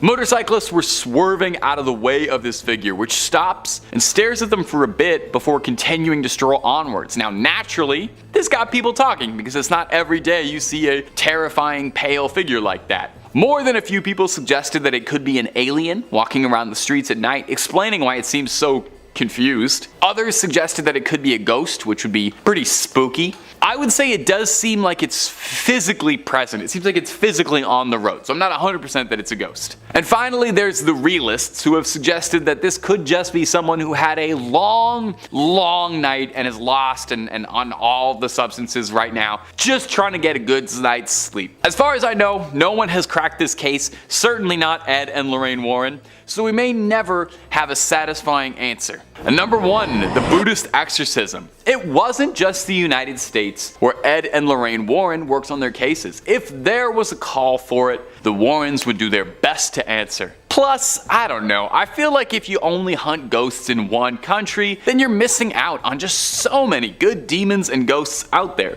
If you're a fan of the channel, and I hope you are, then you know by now just how many amazing, interesting regional monsters, myths, and cryptids there are all over the world. You could spend your whole life battling demons, but have you ever gone toe-to-toe with an Oni or a yokai, something like that? Well, maybe that's why the Warrens decided to take a trip out to Japan in the early 2000s. Maybe they wanted a vacation and a change of pace, or maybe they were looking to challenge themselves. They set out to Japan to investigate these allegedly haunted tunnels, where a number of people were reported to have died in. Ed was a World War II Navy veteran and had spent a lot of time around Japan and was fascinated in their culture and the things that he had seen while stationed there. Of course, hardly a vacation, because while they were there, they were asked to participate in a Buddhist exorcism of a young woman named Teresa who'd become the unwilling host to a litany of demons. They were aided by a group of Buddhists during the exorcism, which is probably a change of pace from their usual ordained Catholic ministers. In the clip, we can hear Lorraine doing her level best to try and cast the evil out of the young girl's body. The clip is a bit hard to watch, and that's coming from someone who watches ghost videos literally every single day of his life. You're watching someone writhe around screaming in what looks like agony. But hey, luckily they were being tended to by the experts. Ed and Lorraine Warren spoke very highly of the Buddhist monks helping them as well, saying they were cut from a different cloth. I'm not sure if that's a pun or not. I feel too, if they ever start running out of ideas for the Conjuring movies, they should definitely start sending the Warrens international. Conjuring in Japan, I already feel like that's a good premise for a movie. Or maybe, and bear with me here, the Conjuring movies should get way more wild. We already know they're only based on true stories, they're not real stories, so just have them fighting Godzilla or whatever. I would love to see Ed and Lorraine Warren try and exorcise Godzilla. You let me know who you'd love to see Ed and Lorraine go toe-to-toe against. I'd want to see what they could do with Freddy Krueger too, personally. Number 5, Annabelle. Well, it just would not be the Warrens without Annabelle. She's easily the most famous thing in their collection, and let's be real, she's probably one of the most famous dolls on the planet. You know, Barbie, Annabelle. Do you ever wonder if they ever thank her for all the good publicity she's given them? By now, I'm sure if you're watching this video, you know the story of Annabelle, the haunted doll that they kept captive, but I'll run it by you again in case you don't. It was given to a nursing student as a gift from her mother, and within days, things started getting scary. Notes would appear around the house scrawled in red liquid that read out terrifying messages like, "Help me." Allegedly lunged at the girl's boyfriend one night, and well, after a doll comes alive and lunges at you, you call some help. And then Ed and Lorraine were called in to exorcise the demon inside Annabelle. In the end, they keep her locked up very tight, surrounded by rosaries and holy water to ensure the demon inside can't harm anyone anymore, and they keep her locked up except when they wheel her out for publicity events and take her to conventions. While Annabelle has enjoyed quite the career as a movie star, the real Annabelle is locked away to keep the evil dormant. In this footage, we're treated to some up close and personal glamour shots of Annabelle in the flesh, or stuffing, I guess, locked tight in her cage. The footage comes from Tony Spera, the son-in-law of Ed and Lorraine Warren, who's gonna get mentioned a whole heck of a lot in this video. He takes us on a brief tour of the museum, getting a real up close to it. Even through a YouTube screen, you can feel some evil radiating off this doll. Now sadly, if you're a big Warren superfan and you want to go check out the museum, unfortunately it's closed right now, but they are hoping to reopen it. So one day Annabelle can get back to scaring her fans in person like she always has. When I said before that they take her out to conventions, that wasn't just me being snarky, it's real. She just recently was at the Warrens Paracon, the convention dedicated to supernatural hunters of the paranormal. You can line up, take a photo with Annabelle. I'm not sure if I'd take a selfie with her though. I don't know. It might look good on a Tinder profile, maybe? I'm not sure. And if you're looking for way more Ed and Lorraine content, true tales of terror, fake fibs of frauds, cryptids, ghosts, ghouls, goblins, aliens, pretty much anything scary under the sun and above it, well, you already know Top 5 Scary is the place for that. Make sure you stay subscribed. Please ring that little bell to the side so you get all of our videos when they upload. But do that at the end of this video, okay? Because I got 4 more pieces of Ed and Lorraine footage coming up for you right now, baby. Number 4, the museum tour. Now, if you wanted to go to the world's foremost collection of haunted relics and cursed objects, there's probably no storeroom full of curses more than the legendary collection of the Warrens Haunted Museum of Souvenirs. Now, like I said just a second ago, the museum is currently closed as of the writing of this video, but they are trying to reopen soon. You know, cross your fingers. But in the meantime, you can take a digital tour, as this footage posted by the Warren's son-in-law, Tony Spera, shows Mr. Warren giving a guided tour of some of the more unique haunted artifacts resting in the Connecticut garage. Now the full video, definitely worth a watch if you're a big fan of the Warrens, since it's as close as you'll be able to get to walking around the museum these days. It's a full half-hour long of old Ed going into grand detail and recounting some stories about some of their more notable and famous cases. Shoutouts include the witch Hannah Cranna, an old Connecticut legend, or the conjuring mirror, which might sound like it has something to do with the movie, but very confusingly refers to a case where someone used this mirror in a ritual to try and summon a demon, a different demon. Ed talks briefly on some of their many cursed dolls and toys, such as a dinosaur from the Devil Made Me Do It case and film, and of course, no visit to the Warrens Museum would exclude Annabelle. She's the star attraction of the place, probably what keeps the lights on for so long. She's shown under a tight lock and key, and Ed goes over the history of how they brought her in, and he touches briefly on the containment protocol for her, how she has to always be locked up in a storage box behind glass, surrounded by rosary beads and doused in holy water, in an effort to keep the vile spirits tucked away. A small question: if a spirit is so powerful and malevolent that it's got this unspeakable ancient evil that attacks humans, wouldn't it be stronger than a pane of glass? Wouldn't it be stronger than a thin little thing of glass? I guess it's a doll, but I didn't think the solution to ultimate evil was to just put like a fence around it. That's what you do when like a dog is getting into stuff that you don't want them to get into. You just fence them out a bit in the backyard. Dogs, haunted dolls. Okay.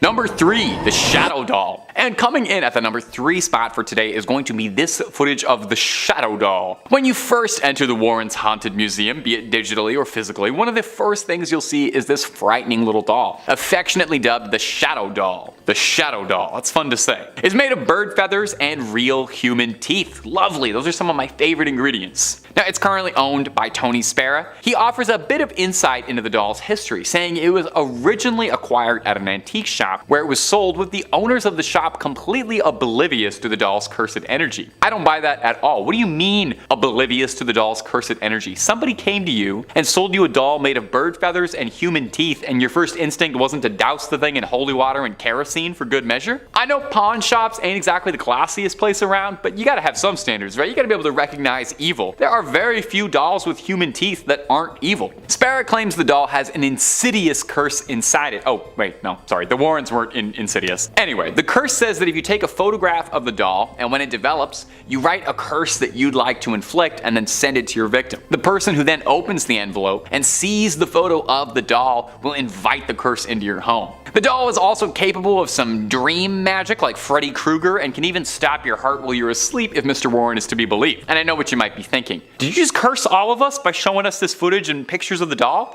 No, of course not. I toss a salt circle around the camera before I film anything just to make sure no residual curses pass through the internet. I will say though, I have heard some pretty credible rumors that you're more susceptible to be cursed if you don't like, comment, and subscribe after watching a video, so I honestly would say on the safe side of things, you should do that. And on another side note, having done a lot of research on the pair of these two, I cannot stress how many haunted dolls and toys these people had. They had like the world's scariest Toys R Us in their backyard. Number 2, Scotland City under the city. Now, the Warrens' investigations didn't just take them on cross-country road trips in the United States. The Warrens visited a ghost in almost every state they claim, and then some. The Warrens' quest saw them traveling all over the globe in an effort to uncover truths and combat evil wherever it was found. In this recently uncovered footage, we can see a unique perspective from Lorraine digging underground in the secret vaults beneath Edinburgh. Under the ground is a series of large, cavernous vaults that were once used as a storage space for merchants, but when abandoned became home to Edinburgh's poorest,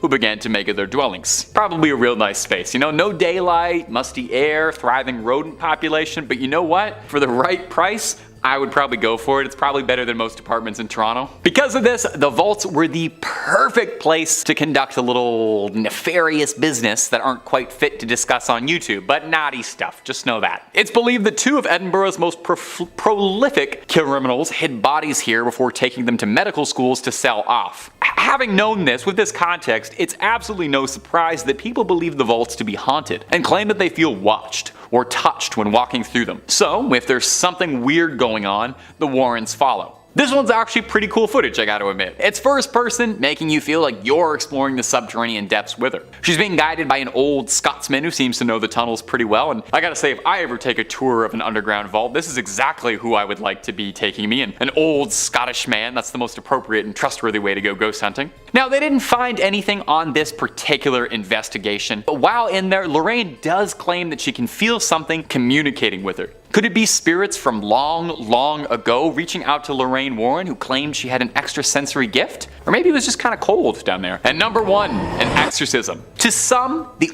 ultimate dream would be getting to ride up in the front seat with Warrens on one of their cases, getting to experience the paranormal firsthand under the tutelage of those who claim to have battled it their whole lives. It would be like if Obi-Wan Kenobi asked you if you want to go on an adventure with him. It'd be awesome. Well, hey, some people, they get to live their dreams every day. Like me, my dream was to stand in front of a camera and endlessly talk about ghosts and goblins, and it really is just the best. But a YouTuber by the name of Haley Reese got to live her dream when she met Tony Sparrow, the husband of Judy Warren, the daughter of the family, and Lorraine Warren, a bit before she passed away. She got blessed with a look into some never-before-seen footage of the pair of demonologists conducting fieldwork, namely an exorcism. Now, the person in the video has been blurred out to protect their safety, as, you know, it's one thing to be possessed by a demon, but doxing, whole other. We see Lorraine and Tony both fiercely conducting an exorcism, locked in spiritual warfare against a demonic force. We can hear Tony asking for the demon's name repeatedly, not because he's a friendly guy trying to make conversation, but because in order to properly drive a demon out of a host, you need to know its name. The name said, Beelzebub. Now, there is a little bit of a discrepancy whether or not Beelzebub and the devil are considered different entities, really depending on what book and depending on who you ask. Sometimes they are, sometimes they aren't. Either way, it's very bad news to have inside of you. Worst part is apparently that wasn't even the only demon inside there. It was like a clown car of demons inside one guy. Not enough room. Luckily, the pair was able to get all of the demons outside of them and banish them away. Does anyone wonder, does it leave like a weird taste in your mouth after you've had demonic possession? I feel like there's an aftertaste, you know? I definitely feel like I would need to brush my teeth afterwards, I think. Ed and Lorraine Warren investigated so many cases in their career, and there were actually places so scary that they swore they would never return there. Out of all of the cases that these guys investigated as a duo, there was one in particular that Lorraine was adamant she could never return to. Nestled in the very quiet town of Amityville, New York, this unassuming suburban residence has a bit bit of a dark and twisted history. In the winter of 1974, the Lutz family moved into this seemingly perfect Dutch colonial home, only to flee in terror just 28 days later. They claim to have been tormented by supernatural forces, unseen entities that left them sleepless, drained, and in constant fear for their lives. A year before the Lutz's arrival, the house had been the scene of a horrific mass killing spree. Ronald DeFeo Jr. had methodically killed his entire family in their sleep, claiming sinister voices compelled him to commit the heinous acts. Ed and Lorraine were called in to help with the horrors the Lutz family was experiencing, and during a question and answer session back in 2013, when Lorraine was asked what the scariest case was that she ever worked on, she said, "Amityville was horrible, honey. It was absolutely horrible." Apparently it followed her and Ed straight across the country, and she will never, ever go into the Amityville house ever again. And now that she's passed away, maybe you should follow her advice. As you might expect, this next story begins in the witching hour, the wee little hours of the morning. One night, very late at night, Ed and Lorraine were contacted by the Snedeker family, who had just moved into a house on Meriden Avenue in Southington. Specifically, the mother of the family unit and a niece who came to stay with the family were on the phone. What they found and bought was a big and seemingly welcoming home. But what they didn't know was that it was a former funeral home. Oh, and fun fact, the morticians at the funeral home were allegedly involved in intercourse-related acts with the corpses, and what used to be the showroom for the coffins was now where there were some young spirits living, which was just, down the hall from where you're hanging out, having brunch. The place where the bodies were prepared for the viewing. So the boys were the first to start talking about things they had seen and experienced, saying they were terrified. And at first the parents were like, come on, get over it. But the boys were so scared they started sleeping on the floor in the living room. Among the sounds the boys would hear were the sounds of chains pulling the coffins upstairs. Only thing was, there's no coffins anymore. So the woman who called the Warrens was terrified, and with the niece in a small bedroom in the back of the house, and apparently the covers on the bed were levitating at the time, like there was a fan blowing them around. Lorraine said that while the mother was on the phone with her, even more bizarre events started happening. The mother had rosary beads in her hands, and while she spoke, they were being pulled apart and falling to the floor. Thankfully, Ed and Lorraine went over the next morning with the family's priest. A blessing of the house didn't really do anything, and that's when the Warrens were like, hey, can we get a bishop involved? The church did send an exorcist, which seemed to do the trick. But not before one last hurrah from whatever was believed to be haunting the house, because demons don't like to give up without a fight. There was this big tree in front of the house, and half of the tree, with no wind, broke off and fell on the property. The family moved a short time later. Ed and Lorraine kept the rosary beads because they were like, hey, if this demonic spirit can touch a Catholic relic, that means it's been infested with something awful, and they didn't want to risk the beads spreading throughout the world and causing more damage. In this next perplexing case, the Foster family found themselves entangled with quite the evil artifact, a conjuring book. And what did it do? It brought all sorts of awfulness into their home. As per usual, the eerie events began when Lorraine Warren received a mysterious call from a Mrs. Sandy Foster in the middle of the night. But the phone kept cutting out, and she couldn't call back. The next day, Lorraine visited the Fosters and learned about the disturbing occurrences in their house. Turns out, Meg, the daughter of the family, had invited dark spirits into the home by dabbling in the occult, and the family was suffering because of it. Faucets were turning on by themselves. People were hearing phantom footsteps echoing throughout the house. Strange lights were flickering off and on, and there was weird sounds plaguing every night. And Lorraine Warren stepped in to confront the menacing presence, and they discovered that Meg's bedroom was a hub of occult activities. There were conjuring candles, there was all sorts of occult paraphernalia, and ritual books. So they sealed the room, removed the sinister artifacts, and as they worked to dispel the evil, they encountered a chilling telepathic feeling of dread and an inexplicable force preventing them from going up the stairs. Despite these challenges, Ed and Lorraine persevered. With holy water and prayers, they successfully cleaned the house of the malevolent entities and never ever went back. Jack and Janet Smurl of West Pittston, Philadelphia, claimed that a demon was haunting their home from 1974 till 1989. According to the couple, the demon attacked them, dragged them across rooms,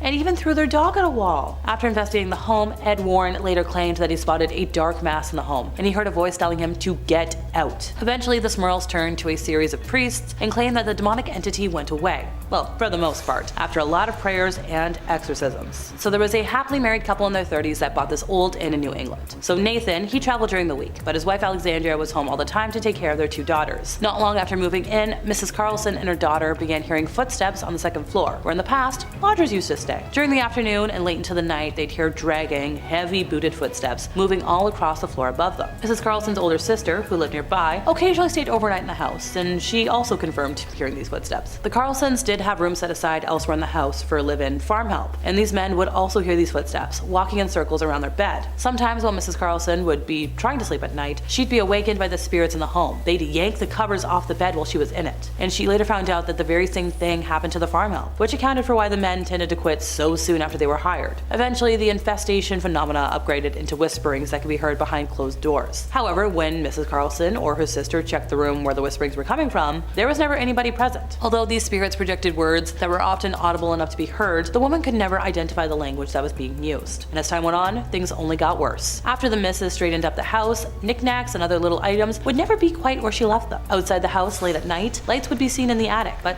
there was no electricity up there. While painting a room one day, the heat was suddenly drawn away, and the missus felt a hand touch her shoulder. She got so angry, she threw the paintbrush in the direction where she believed the entity to be and said, "I don't know who you are or what you want, but you're not going to get me." Well, everything got worse. Things were happening pretty much daily because the infestation took hold over the house. The kitchen and the bathroom water faucets would suddenly turn themselves on full force at the same time. On occasion, Mrs. Carlson would hear 3 knocks at the front door, which, folks, that's the sign of an inhuman presence. And of course, she'd go to the door, but there'd be nobody there. On the second floor, a visitor reported seeing a snake on the window ledge after hearing 3 taps on the window, but there was no nearby tree the reptile could have climbed. Oh, don't worry, folks, it gets worse. So while living in the house, the Carlsons added a new addition to the family. And one night, while the missus was watching television in the living room, she heard this crazy powerful explosion, and when she jumped up to check, thinking that the furnace might have blown, she found the door to the new addition's room violently torn open. Objects were still swinging and vibrating, and the temperature in the nursery was similar to a meat locker. Though the spirits in the home had obviously tried to kill the new addition, thankfully the new addition survived. However, when the spawn got a little bit older, Mrs. Carlson was walking past him as he played with some knickknacks from the living room when he suddenly let out a loud shriek saying, "You stepped on Beatrice." Now, Mrs. Carlson put down everything she was carrying and she's like, "Who's Beatrice?" And he's like, "Oh, Beatrice is my friend who tells me what to do." Mrs. Carlson then told her son to ask Beatrice who she was, and after a pause he replied that Beatrice told him to tell her that she's a witch. The mom took away the items the boy was playing with, and it sent him into hysterics. She tossed them into a basket in her bedroom closet, somewhere the boy was forbidden to go without her permission, and didn't think about it until later that night, when she was in bed by herself and saw a large spooky form in the room with her. She described the entity as being darker than the darkest night, and it moved very slowly around the room, freezing her with fright. I didn't mean to be a poet, folks. Before the black mass went away, it transmuted into a globe of synthetic light, about the size of a basketball, while producing a deafening roar, which was once again similar to that furnace. And this went on for many nights, until the Warrens were called in. And like many other times, they took a tour of the home, blessed it, realized the knickknacks were tied to the entity, and took them with them. Coming in at number 5, we've got the Smurl haunting. Technically, there already is a movie about the Smurl haunting, titled The Haunted, and released as a made-for-TV movie back in 1991. Folks with cable television were treated to a horrifying vision of demonic possession in Pennsylvania. However, we live in the golden age of streaming, with brand new top-notch movies and shows being released almost daily. So with the advances in filmmaking technology and maybe some assistance from the research team at Blumhouse, I think this tale could be brought back to life in incredible fashion. Based on what's happened with the mainline Conjuring series lately, it would be interesting to see a return to a strictly haunted house format, but the story here is rich enough to make it work. Here's the real-life story of the Smurls. Hopefully you'll see how it works as a movie. In the mid-70s, Janet and Jack Smurl were forced out of their home due to flood damage. They packed up their stuff, got their kids and parents in a car, and moved down to West Pittston. For a while, they focused their energy on fixing the place up. Some painting needed to be done and old appliances need to be replaced. Other than that though, all seemed well. This was short-lived, however. Soon, weird things started happening. Tools would disappear without a trace or end up in places far away from where they should be. Stains would seep through brand new coats of paint no matter how thick it was laid on. Kitchen appliances would catch fire even if they weren't plugged in at the time. And of course, terrible smells permeated throughout but would disappear quickly once noticed. Pretty standard haunted stuff if you ask me. But that was just the beginning, as even more noticeable ghastly behavior began. The kids heard disembodied voices that pretended to be their siblings, and Janet insisted that she heard her mother-in-law calling out to her. Dark shapes would float around the house, and one night, one seemed to crawl into bed with the Smurls. Needless to say, they were pretty freaked out. Things hit a fever pitch when the family dog was thrown up against the wall, and Janet was picked up and dangled 3 feet in the air. At that point, it was time to bring in some help.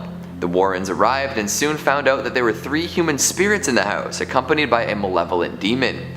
2 of the spirits were harmless, and the third one was potentially violent, but the demon was the real problem. It made the other spirits do awful things and intensified the haunting plenty. You can see how this would make for an excellent horror movie, right? We meet the Smurls as they're moving in. Things are hunky-dory. However, the kids notice some strange stuff at night, and mom and dad are wondering why their renovations aren't holding up.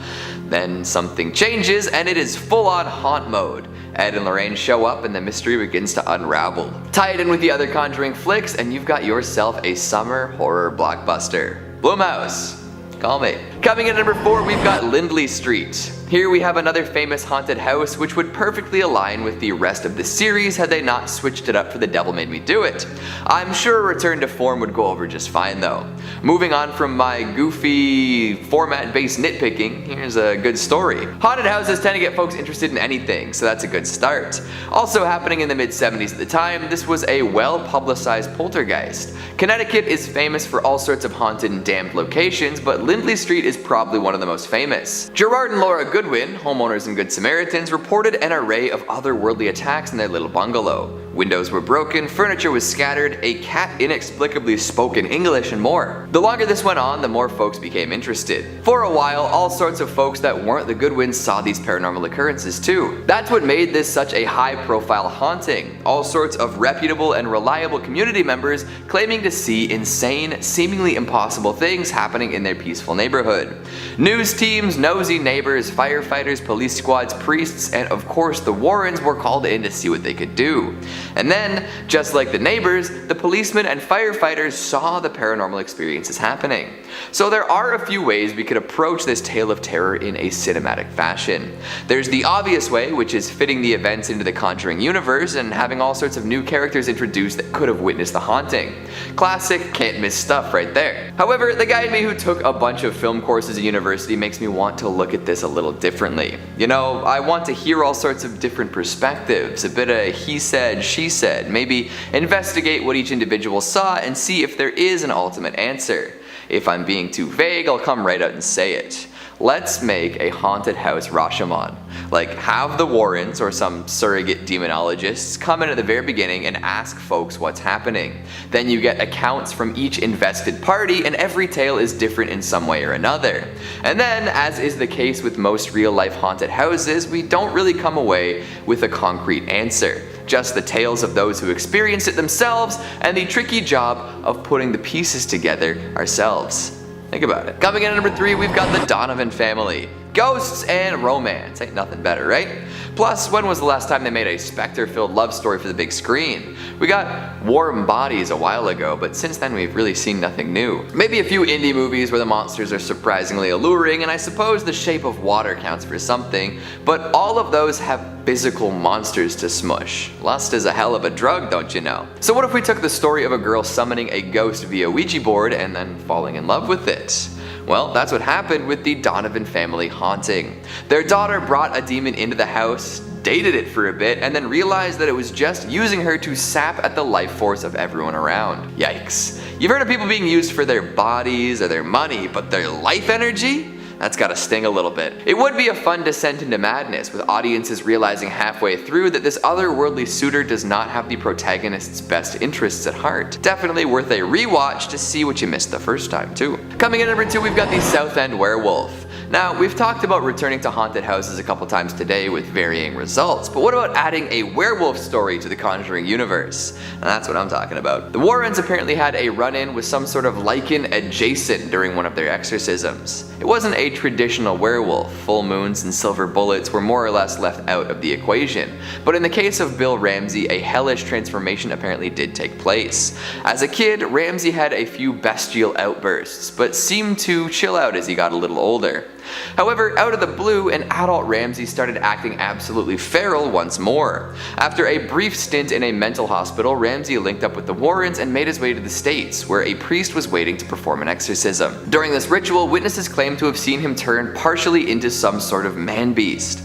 Now, I'd say if you're gonna make a movie about this, you're gonna need to have a full transformation a couple times, you know, to get that American Werewolf in London vibe. Hell, even the backstory should be him actually contorting into a fanged beast and running rampant. It won't be all true, but it will make for some excellent popcorn moments. And finally, at number 1, we've got West Point. Unsurprisingly, there are a lot of haunted military academies out there. One of the most famous, and therefore most movie-worthy, is the West Point Academy in New York. For years, cadets, recruits, superintendents, librarians, and more reported weird goings-on. Ghost soldiers would appear before frightened students, and items frequently got tossed around. All sorts of colorful, undead characters tend to show up here as well. There's the Pusher, a chilling apparition that pushes and holds people down in their sleep, rendering them immobile. Then there's the ghost cook Molly, who is a little disgruntled and likes to rumple bedsheets and smash wine bottles. One of the most famous ghosts here is a soldier turned murderer known as Greer. The Warrens were called in during the 70s to see what they could do about it all and spoke with and did impressions of some of these figures. Any or all of these ghosts would make for a really fun flick filled with poltergeist style scares and ghosts with real personality. Now, I'm sure that in due time we'll see all these stories adapted. The Conjuring universe is an insane moneymaker, and the Warren stories are too good to pass up. Number 5 on this list is the haunting in Connecticut. This haunting is the haunting of the Snedeker family.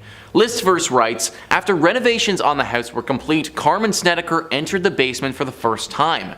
There, she found embalming equipment and body tags with the names of the deceased. The family soon realized that the house was infested with demons. Carmen witnessed the water in her mop bucket turn a different color. She recalled the mop water was blood red. I mean a deep, deep red. It made my skin crawl. The middle son said the lights were coming on and off and on and off even though there was no bulbs in it. Ed and Lorraine Warren assisted in performing an exorcism on the house, which has brought closure to the family. Since then, no further paranormal activity has occurred. The Snedeker family remained in the house for 2 more years before they relocated to Tennessee. So guys, all of this is well and good, and it's what the Warrens want you to believe. Is it true? Probably not. You see, they had someone come in and write a book about the events that happened here. He went in and interviewed the family multiple times, and it turns out that they couldn't keep their story straight at all. They were all over the place, and it felt like nobody actually knew what happened. Then he went to Ed and told Ed that he can't write this story because nobody has any idea what actually went down. And you know what Ed said? Just make it up. That's literally what happened, guys. The story about this place is just made up, and it was probably never even true to begin with. Also, while literal mop buckets were filling up with blood downstairs, the upstairs neighbor was totally fine and just living their life.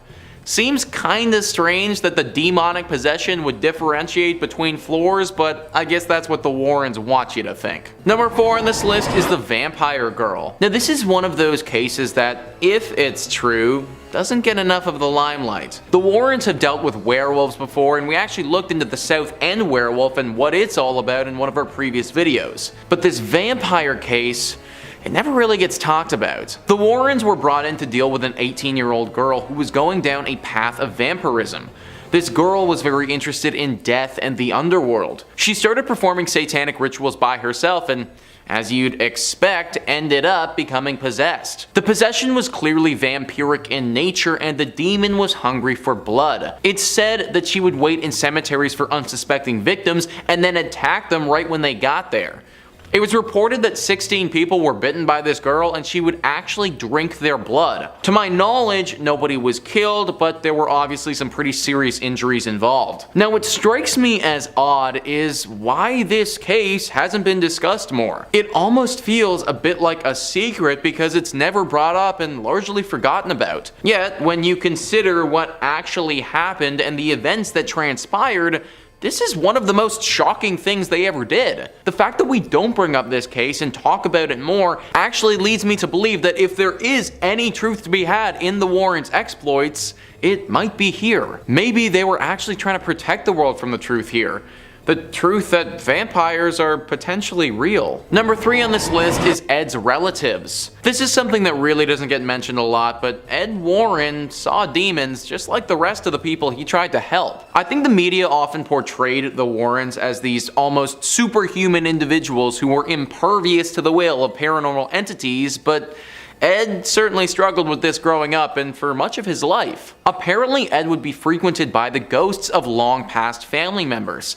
these paranormal entities would speak to him and tell him to do things. He was pretty private about what they would say to him, but we know that he did in fact get frequented by them. Who knows what they could have told him to do though, or how long he was seeing these visions. I think the reason that this was kept under wraps for a while was to preserve Ed's image as the person who comes in and saves people from these paranormal entities, rather than potentially somebody who suffers from them as well. Number 2 on this list is Aaron Cheyenne Johnson. This is the infamous devil made me do it case. Aaron Cheyenne Johnson killed his landlord in 1981 by stabbing him to death. When he was brought to court though, he claimed that he was not in control of his actions and the devil literally possessed him and made him do it. Now this is pretty serious stuff, so how does Ed and Lorraine Warren fit in? Well, it's been speculated that Ed and Lorraine might have made the entire thing up, which effectively means that they were trying to get a murderer to go free based on a blatant lie.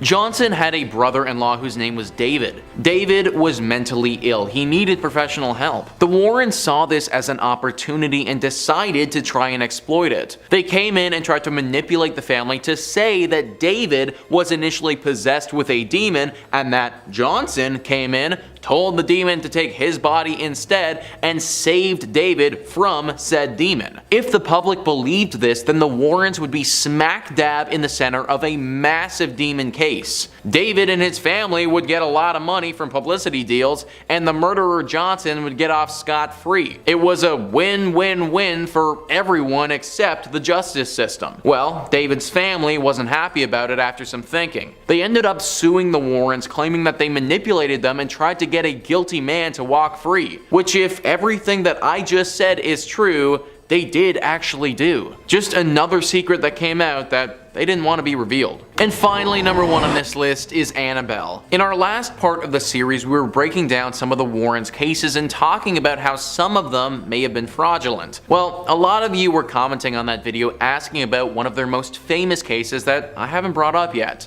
Annabelle. The Annabelle doll is one of the most widely known cases that the Warrens participated in and would probably be on most people's lists when it comes to the creepiest dolls to ever exist. This doll even inspired the creation of a horror franchise of the same name that's had 3 separate installments in it. Pretty good notoriety for an inanimate object. Or maybe inanimate is the wrong word when talking about Annabelle. The legend began back in the 1970s when a young nurse named Donna received the doll as a gift from her mother. The doll took up residence on her sofa and at first was a nice and calming little plush toy that had nothing demonic about it at all. Soon things started getting a little bit weird though. Donna would go to work and find things out of place or doors open that weren't that way when she left. Then her and her roommate started finding notes around the apartment. Tiny little scribbled notes on parchment paper that would read, "Help me." Finally, it all came bubbling up when Lou, Donna's boyfriend, was in her apartment one afternoon by himself. The most common version of the story says that he was napping and then woke up to the doll literally trying to kill him, strangling him until he finally had enough strength to throw it off of him. Apparently he even had several scratch marks on him for a few days, but then they went away after that. This is when Ed and Lorraine entered into the mix. They took the story and absolutely ran with it. Apparently as they were taking this doll, which they had determined was possessed, as they were taking it back to a safe place, it tried to crash their car several times, and only putting holy water on it would stop this interference. Of course, no one else was actually in the car at the time, so we just sort of need to take their words for it. And that's actually the thing with this story. The only actual evidence or proof about this doll is that they told people it was haunted. There's no video of it moving, there's no pictures of it acting crazy. Anytime I've seen it, it just looks like a regular doll. Because of this, we can't say that it's fake, but we also can't really say that it's real either. I will say, after everything we revealed in the last video, I'm starting to have a hard time just accepting what Ed and Lorraine tell me. So honestly, Annabelle being fake could definitely have been another one of those secrets that they just didn't want us knowing about. Written in the early 1600s by Martin de Leon Cardenas, the The Orphan Story is a novel about a young Spaniard who heads to the Americas in search of fortune. And while that sounds like every adventure story ever, there's a bit of an outlier. There's a bit of a darkness that lurks within its pages that led to the novel not being published until 2018. The first draft was a 328-page manuscript, slightly yellowed, slightly worn and aged, missing a couple of pages. Belinda Palacios, a Peruvian scholar who edited the book for 2 years, she was apparently warned by multiple people about it. So it was first set to appear in 1621 under the pen name of Andre de Leon, but never made it to press due to the presidential atmosphere at the time in Sicily. So the manuscript then sat in the Hispanic Society of America until 1965, when Belinda rediscovered it. And she learned many attempts to publish it had happened, giving rise to rumors that malevolent energy lurked among the almost 400 pages, causing the people working on it to,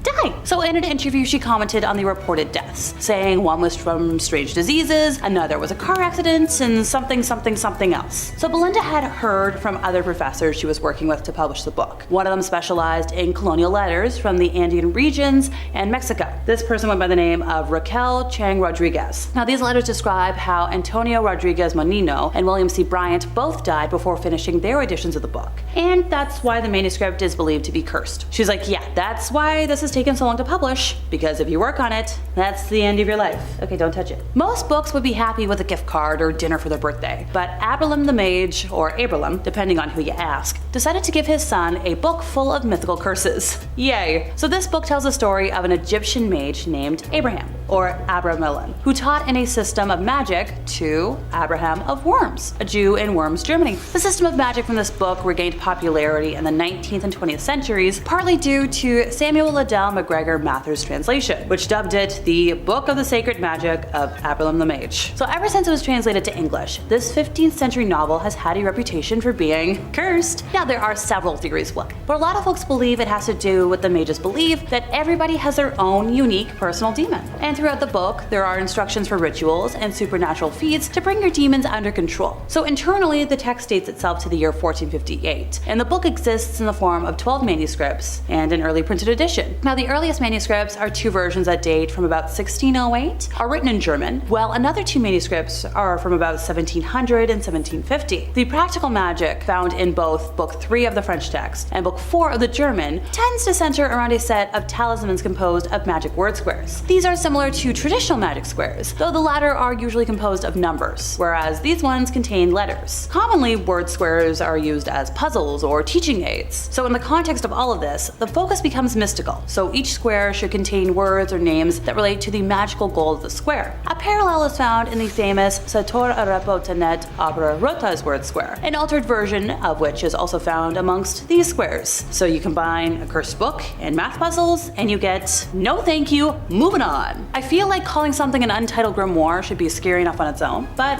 allow me to elaborate. These manuscripts were believed to be written in the early 1900s, as their first library appearance was around the 1920s. The books originated when a Wiccan high priestess called Persephone Adrastea Irene recorded her family's spiritual history of being an American witch of Swedish and English ancestry. These manuscripts record Persephone's witchy history that she reworked through all of her adult life, incorporating her mother's grimoire into them as well. So the first book contains about 250 pages of spells, incantations, curses, and enchantments, as well as corresponding information on gems, planets, rites, potions, and even exorcisms. The second book includes about 150 to 200 pages of alchemy and chemistry recipes, cures, perfumes and balms, nerve tonics, and even hairspray recipes. So the first book is believed to carry the curse heavier than its counterpart, seeing as Persephone's spells are believed in Wiccan culture to contain more power than most other records due to the embodiment of herself within them. Originally the books belonged to Alice Montserrat, who moved to the UK in the 1920s to work with famed occultist Aleister Crowley. Later on they both went on to work with the Golden Dawn Order and printed their works and publications as occultism raised into the modern world. So even though Alice did little reporting on the cursed lore over these books, she did make notes as to why she and others within the order believed the curse carried some serious weight. She wrote an inscription warning all those who read it, saying, "To those not of the craft, the reading of this book is forbidden. Proceed no further, or justice will exact a swift and terrible retribution, and you will surely suffer at the hand of the craft." Now this was written not only in English, but other languages as well, because they were like, we really want to warn people, stay away. The Grand Grimoire grimoire is a black magic grimoire, and different editions date this specific one to maybe 1521, 1522, 1421, but it was probably written during the early 19th century. Some experts suggest that maybe 1702 is when the first edition may have been created, and a Bibliothèque Bleue version, similar to a chapter book of the text, might have been published in 1750. I know, that's a lot of dates, I'm sorry. The introductory chapter was authored by Antonia Venetia del Rabina, who gathered his information from the original writings of King Solomon. So a lot of the material of this grimoire derives from the Key of Solomon and Lesser Key of Solomon, which are grimoires attributed to, you guessed it, the king. Also known as Le Dragon Rouge, or the Red Dragon, this book contains instructions on how to summon Lucifer, or Lucifer Focal, for the purpose of forming a deal with the devil. So the 19th century French occultist Eliphas Lévy, author of Dogmes et Rituels de la Haute Magie, claimed the contemporary edition of Le Dragon Rouge was a counterfeit of a true older Grand Grimoire. So the overall work divided into two books. Book number 1, it has instructions for summoning a demon, and for the construction of tools with which to force the demon to do one's bidding. Book number 2 is divided further into two parts. The Sanctum Regnum and Secrets de l'Art Magique du Grand Grimoire. The Sanctum Regnum contains instructions for making a pact with the demon, allowing one to command the spirit without tools that were required by Book 1, but at a greater risk. Secrets contain simple spells and rituals that you can employ after having performed the ritual of Book number 1. Some editions contain a short text between the two parts, known as Le Secret Magique, ou Le Grand Art de Pouvoir Parler aux Morts, or in English, the magic secret or the grand art of being able to speak with the dead, which deals with necromancy. The book describes several demons as well as the rituals to summon them. Just all this to make that pact with them. It also details several spells for winning a lottery, talking to spirits, being loved, making oneself invisible, and so forth and so on. This book mentions 3 greater demons, which are similarly prioritized in the Grimorium Verum, and sidebar, in the English translation of the work, the demons are referenced by the more generic term of spirits, which is a term I know a lot of modern Satanists prefer. And finally for today, the Munich Manual of Demonic Magic,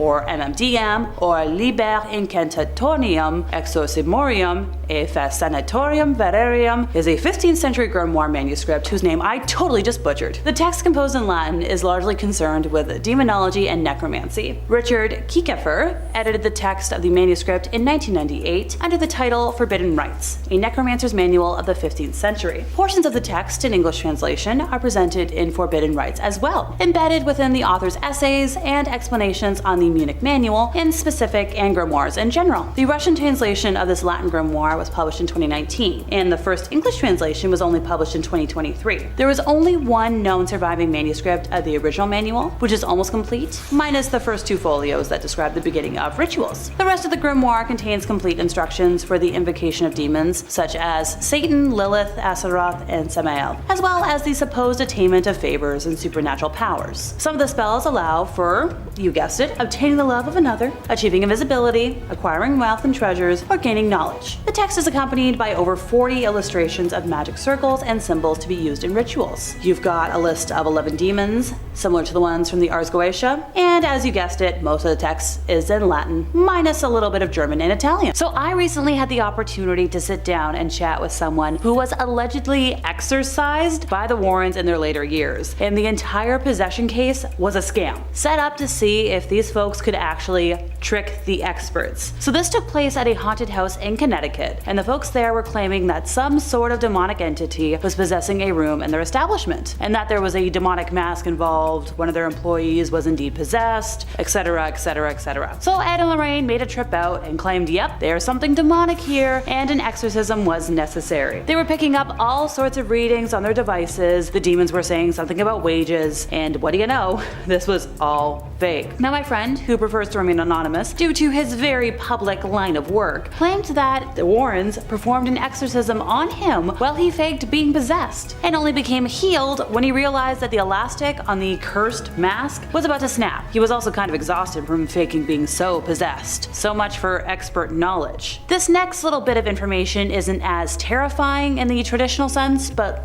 bear with me. So if you watch the film franchise, you'd think Ed and Lorraine had a pretty ideal, wholesome, perfect Americana family style life, but the reality isn't so shiny. or pure. In the early 1960s, Ed Warren initiated a relationship with somebody that was way too young for him, and Lorraine knew about it. Ed Warren was in his mid-30s when he met Judith, who was about half his age. Yeah, yucky. Having not yet gained enough fame as a self-trained demonologist to pay the bills, Ed was working as a city bus driver in Monroe, Connecticut, while Judith was a student in the nearby town of Bridgeport who, well, rode his bus. The two began an amorous relationship, according to a legal declaration from Judith in November of 2014. Turns out by 1963, she had moved into the Warrens' home, and for the next 40 or so years, she had a very close relationship with Ed with Lorraine's knowledge. Well, that same year, Judith was arrested after somebody reported her relationship with Ed to the police. Rightfully so, and she spent a night in the North End prison in Bridgeport while police tried to persuade her to sign a statement admitting to the affair. After she refused to cooperate, she was ordered by the court to report to a delinquent office for the next month. Well, Ed picked her up from school every week and drove her to the mandated meetings. Judith claims that Ed told her many times that she was the love of his life, and the Warrens explained her presence in the home as a niece or some poor girl they'd taken in out of charity. She helped them out with office tasks. In May of 1978, while in her 30s, Judith became pregnant with Ed's offspring, and Lorraine persuaded her to get rid of it because that could have been a public scandal. Now, if that wasn't awful enough, Judith has also claimed that Ed was, on occasion, physically offensive to Lorraine. Apparently, there was one night in particular where she saw Ed harm Lorraine to the point where Lorraine lost consciousness. Now, while it might be easy to dismiss all of these claims as hooey or somebody trying to make something out of nothing, there's an interesting element from Lorraine. Yeah, she's talked about this in a way that kind of proves this to be true. So when Lorraine Warren signed on to consult on the Conjuring movies, she got a contract that stated the movies will not feature negative information about the Warrens, mentioning specifically intercourse with folks outside of their marriage, anything to do with women of the night, or violence. Which is kind of weird to have to spell that out if you don't have anything to worry about. Just saying. Do you know how Ed and Lorraine got their start in all this demonology stuff? Because honestly, before I started sharing info with y'all, I never really dug too much into the personal lives of Ed and Lorraine Warren, preferring to focus, interests on their professional work, and I only really knew about their daughter Judy.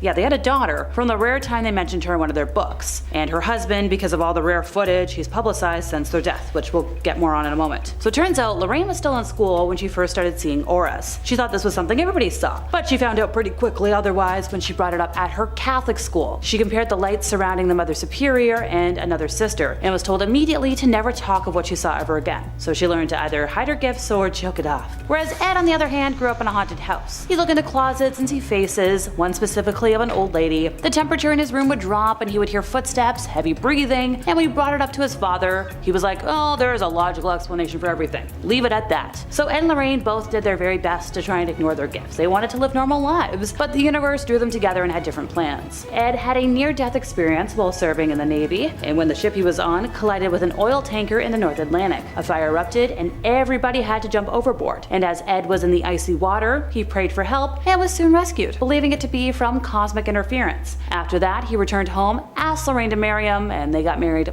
almost immediately. After the war, Ed took up a profession as a fine arts painter, with the duo traveling from fair to sell their wares, and this became very helpful during the beginnings of their work. They would research houses they believed to be haunted, then drive there, and after Ed would paint the house, he'd hand the painting to Lorraine, she'd go knock on the door and offer the painting to the homeowners as like a ticket inside. So she'd strike up conversation, maybe learn about the hauntings. At one house, which already had some local notoriety as a supernatural hotspot, Lorraine actually went into a spontaneous trance, and claims that's where she learned not to fear death. Just so we all have the same context going into this next bit, the White Lady is the name of the ghost that haunts the Union Cemetery in Easton, Connecticut. A lot of locals believe her to be the ghost of Harriet Seeley, whose young son passed shortly after being born, with Harriet herself passing soon afterward. Legend believes she may have died in hopes of finding her son. She still wanders their final resting place, searching him out. Now, other folks think maybe she's the ghost of a woman from the 1940s who killed her husband, and later took her own life, and is doomed to wander the graveyard. Her physical description is the one thing that remains consistent. She's a young woman wearing a white dress with dark hair, and it seems like she enjoys scaring the living daylights out of anybody. Many who have witnessed her believe they have almost hit her with their vehicle, only to find no trace of her once they pull over, whereas other folks claim they have seen her hovering slightly above the ground around the cemetery, going back and forth amongst the different tombstones. So Ed Warren was absolutely obsessed with her. He's gone on record. He was determined to capture footage of this white lady, and once upon a time he was able to do so, and he kept the tape for himself. Yeah, Yeah, he hoarded that tape like it held the secrets to the universe, or like he was the US government with all the proof they have of alien life. He allowed a very select few people to view it while it was being held in his personal archives, and nobody was allowed to analyze it on their own time. Ever since the passing of both Ed and Lorraine, their son-in-law, Tony Spera, has released the footage in its entirety to YouTube. If you look at the tape, it shows an apparent white human figure moving behind some tombstones. Like videos of UFOs, Bigfoot, other cryptids, the figure is at a perfect distance and resolution so that you can see a shape, but you don't see any definitive details. Remember Judith Penny? So when Ed claimed to have captured the white lady on tape, apparently Judith was the mystical being spotted on tape. She just masked herself with a white sheet. Oldest trick in the book. By the way, has anyone ever stopped to try and legitimize most of the junk in the Warren Museum? Let's get the facts straight. Ed and Lorraine were investigating numerous cases from like the 1950s until they passed, right? And they founded a whole society devoted to the research and investigation of the paranormal in 1952. Not to mention their entire museum dedicated to objects from their cases. So explain to me how their website only has 10 public case files, and a lot of the stuff in their museum looks like leftovers from a Spirit Halloween. Doesn't anybody else find it pretty suspicious that we only get details from their really big news cases, while artifacts from other lesser cases are barely a footnote and have no story or witnesses attached? So if you're gonna look at a tour of the museum, in one corner is the skin of a tiger that is said to have killed 33 people in India while possessed by a demonic spirit. But when I try to research this weird tiger, I find no account of any reportings in history about such a case, or any offers from Ed and Lorraine to go into detail about any events leading to how it came into their possession. You got a lot of the photos.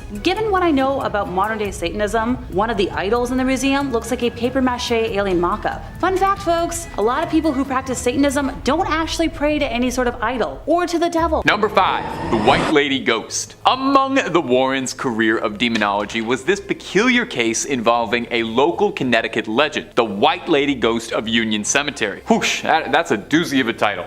Can't she just be a spooky ghost? Anyway, Union Cemetery dates back 400 years, and it's said to be haunted by this one notable ghost. The tricky thing is though, nobody quite knows the exact origin of who she is. Some speculate that she's a woman who lost her child in childbirth and hasn't been able to move on to the afterlife because she still seeks out her child. Others speculate that she's a ghost of a victim who had been dumped into a sinkhole near the cemetery, and she's been unable to move on while this crime goes unsolved. You know, the fact that we don't even know her name or who she is, that's probably bothering her. That's probably contributing to all her worldly stress. The only things anyone can agree on truly is that those who say they've seen her claim that she's dressed in a bright white nightgown and has her head and face concealed with a white bonnet. One particularly good ghost story, local legend, says that in the late 90s, a firefighter responding to a call nearby said a woman in a white dress jumped in front of the truck and landed behind him. When he leapt out of the vehicle, there was no body on the ground,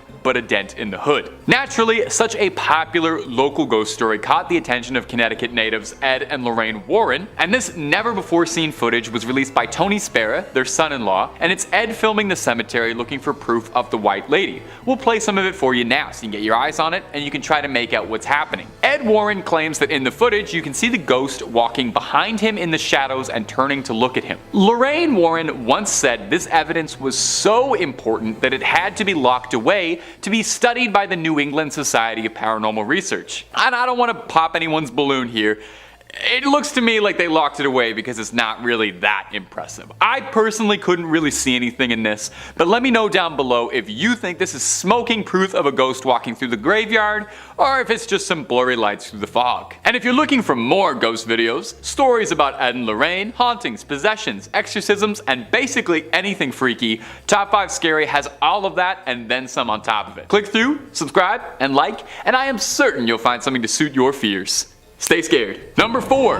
The Museum Tour. If you want to go to the world's foremost collection of haunted relics and cursed objects, there's probably no room more affected by evil than the legendary collection of the Warrens' Haunted Museum of souvenirs from their case files. Now sadly, as of this recording, the museum is currently closed down and hopefully reopening someday soon, but in the meantime, you can take a little digital tour. As this footage posted by the Warrens' son-in-law, Tony Spera, shows Ed Warren giving a guided tour of some of the more unique and memorable haunted artifacts resting in that Connecticut garage. Now, the full video is definitely worth a watch if you're a fan of the Warrens, since it's about as close as you'll be able to get to walk around the museum these days. It's a full half-hour long of Ed Warren walking around, going into grand detail and recounting some stories about their more notable cases. Some shoutouts I'll include real quick include the witch Hannah Cranna, an old Connecticut legend, or the Conjuring Mirror, which might sound like it has something to do with the movie series, but actually refers to a bizarre case where someone used the mirror in a ritual to try and summon a demon and ended up inviting a poltergeist into his house. Ed talks briefly on some of their favorites, their cursed dolls and toys, such as a dinosaur from the Devil Made Me Do It case, and of course, no visit to the Warrens Museum could possibly exclude mention of Annabelle, who's basically the star attraction of the place and probably why anyone knows who the Warrens are and what keeps the lights on for so long. Annabelle is shown under a tight lock and key as Ed goes over her history of how they brought her in and first found her and how they eventually contained her. He touches briefly on her protocol, how she has to always be locked up in a storage box behind glass, surrounded by rosary beads and doused in holy water in an effort to keep the evil inside of her tucked away. And just a quick little small aside here from me. If a spirit is so powerful and so malevolent that it's able to possess a doll and contain unspeakable evil and attack humans, how is it thwarted so easily by a little bit of glass? I mean, I guess it's still a doll, it doesn't get demon strength, but I didn't know the solution for dealing with demons is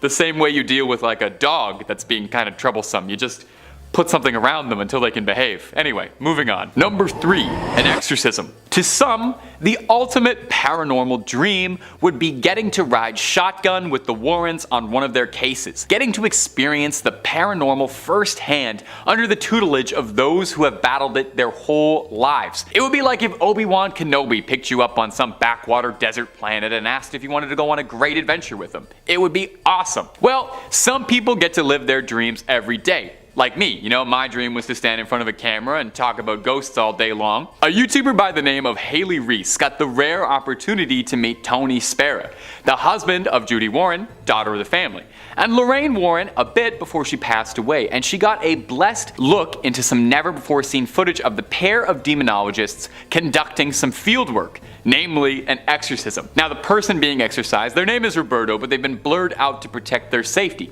Demon possession is one thing, but doxing is a whole other. We see Lorraine and Tony both fiercely conducting an exorcism, locked in a spiritual battle against the forces inside. We hear Tony asking for the demon's name repeatedly, not just because he's a friendly guy, he seems like he's pretty friendly, but because to properly drive a demon out of a host, you need to know its name. Well, just listen to what he answers with. It's gonna shock you. Beelzebub. Now there's a bit of discrepancy whether or not Beelzebub and the devil are considered different entities, depending on the text you're reading or the mythology. Sometimes they are, sometimes they aren't. Either way, it's bad news. It's not something you would like to invite inside you. The worst part is if you're listening, apparently that's not even the only demon inside. It was like a clown car of demonic energy inside one guy. Now, thankfully, after a tough battle, they were able to get all the demons outside of him and hopefully banish them all away. Do you think it leaves like a weird taste in your mouth after you've had demonic possession? Like, you know, when you wake up, like after having a nap and your mouth just feels weird? I feel like I need to brush my teeth a few times at least afterwards. Number 2, Annabelle on tour. Annabelle is the #1 name in cursed dolls. Sorry Megan, we love you, but Annabelle's got staying power and she's just been here longer. More movies too, although on a side note, I'm hoping they make more Megan movies. As such, Annabelle has become quite popular, with a lot of demand for the cursed toy, despite the fact that, you know, she's got a demon inside of her and is apparently very evil, and she should be kept under proper lock and key. Did you know that there was a significant enough demand for Annabelle that she tours? Yeah, you heard me right. Annabelle tours. And you know what? I think that's great. Girl, get it. You gotta get that bag, you know? The movies made you a star, really propelled you to the world stage. It would be a shame to keep you locked up in Connecticut when your fans are waiting. A recent clip made the rounds on TikTok of a paranormal investigator, Eric Vital, transporting the allegedly haunted doll to take her to Paracon, a convention for ghost hunters and paranormal enthusiasts to break bread, swap stories, and pick up cursed goods, founded in the Warrens' memory to carry on their legacy and establish a community of ghost hunters. Eric is part of the New England Society for Paranormal Research, the foundation created by Ed and Lorraine to further the development and research of the paranormal. Now, this short video of him unpacking Annabelle got all kinds of attention on TikTok, mostly from people wondering why you would want to take her anywhere, or why you would want to get your hands on her at all. I mean, inside the case she's carried in literally says do not open under any circumstances. Now, Eric did understand this, and he assured that those who are worried that they take all the proper precautions, and that's not just putting Annabelle in a seatbelt. We take this very seriously, he said. Our faith is very strong, all of us. So we bless the van. We all have enormous amounts of holy water.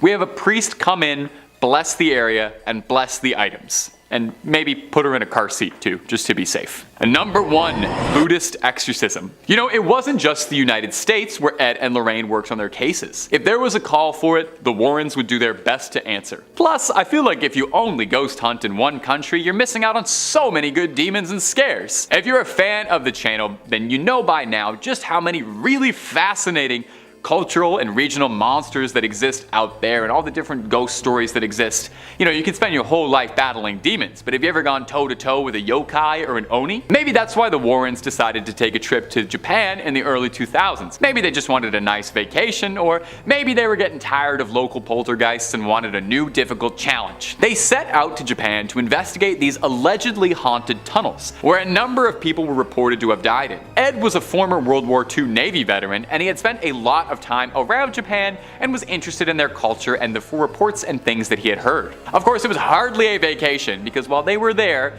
they were asked to participate in a Buddhist exorcism of a young woman named Teresa who had become the unwilling host to a litany of demons. They were aided by a group of Buddhists during their exorcism, a change of pace from their usual help from ordained Catholic ministers. We'll play it for you now so you can get some eyes on it. In the clip, we can hear Lorraine doing her level best to try and cast the evil out of the young girl's body. Now, the clip's a bit hard to watch, I'm gonna be honest.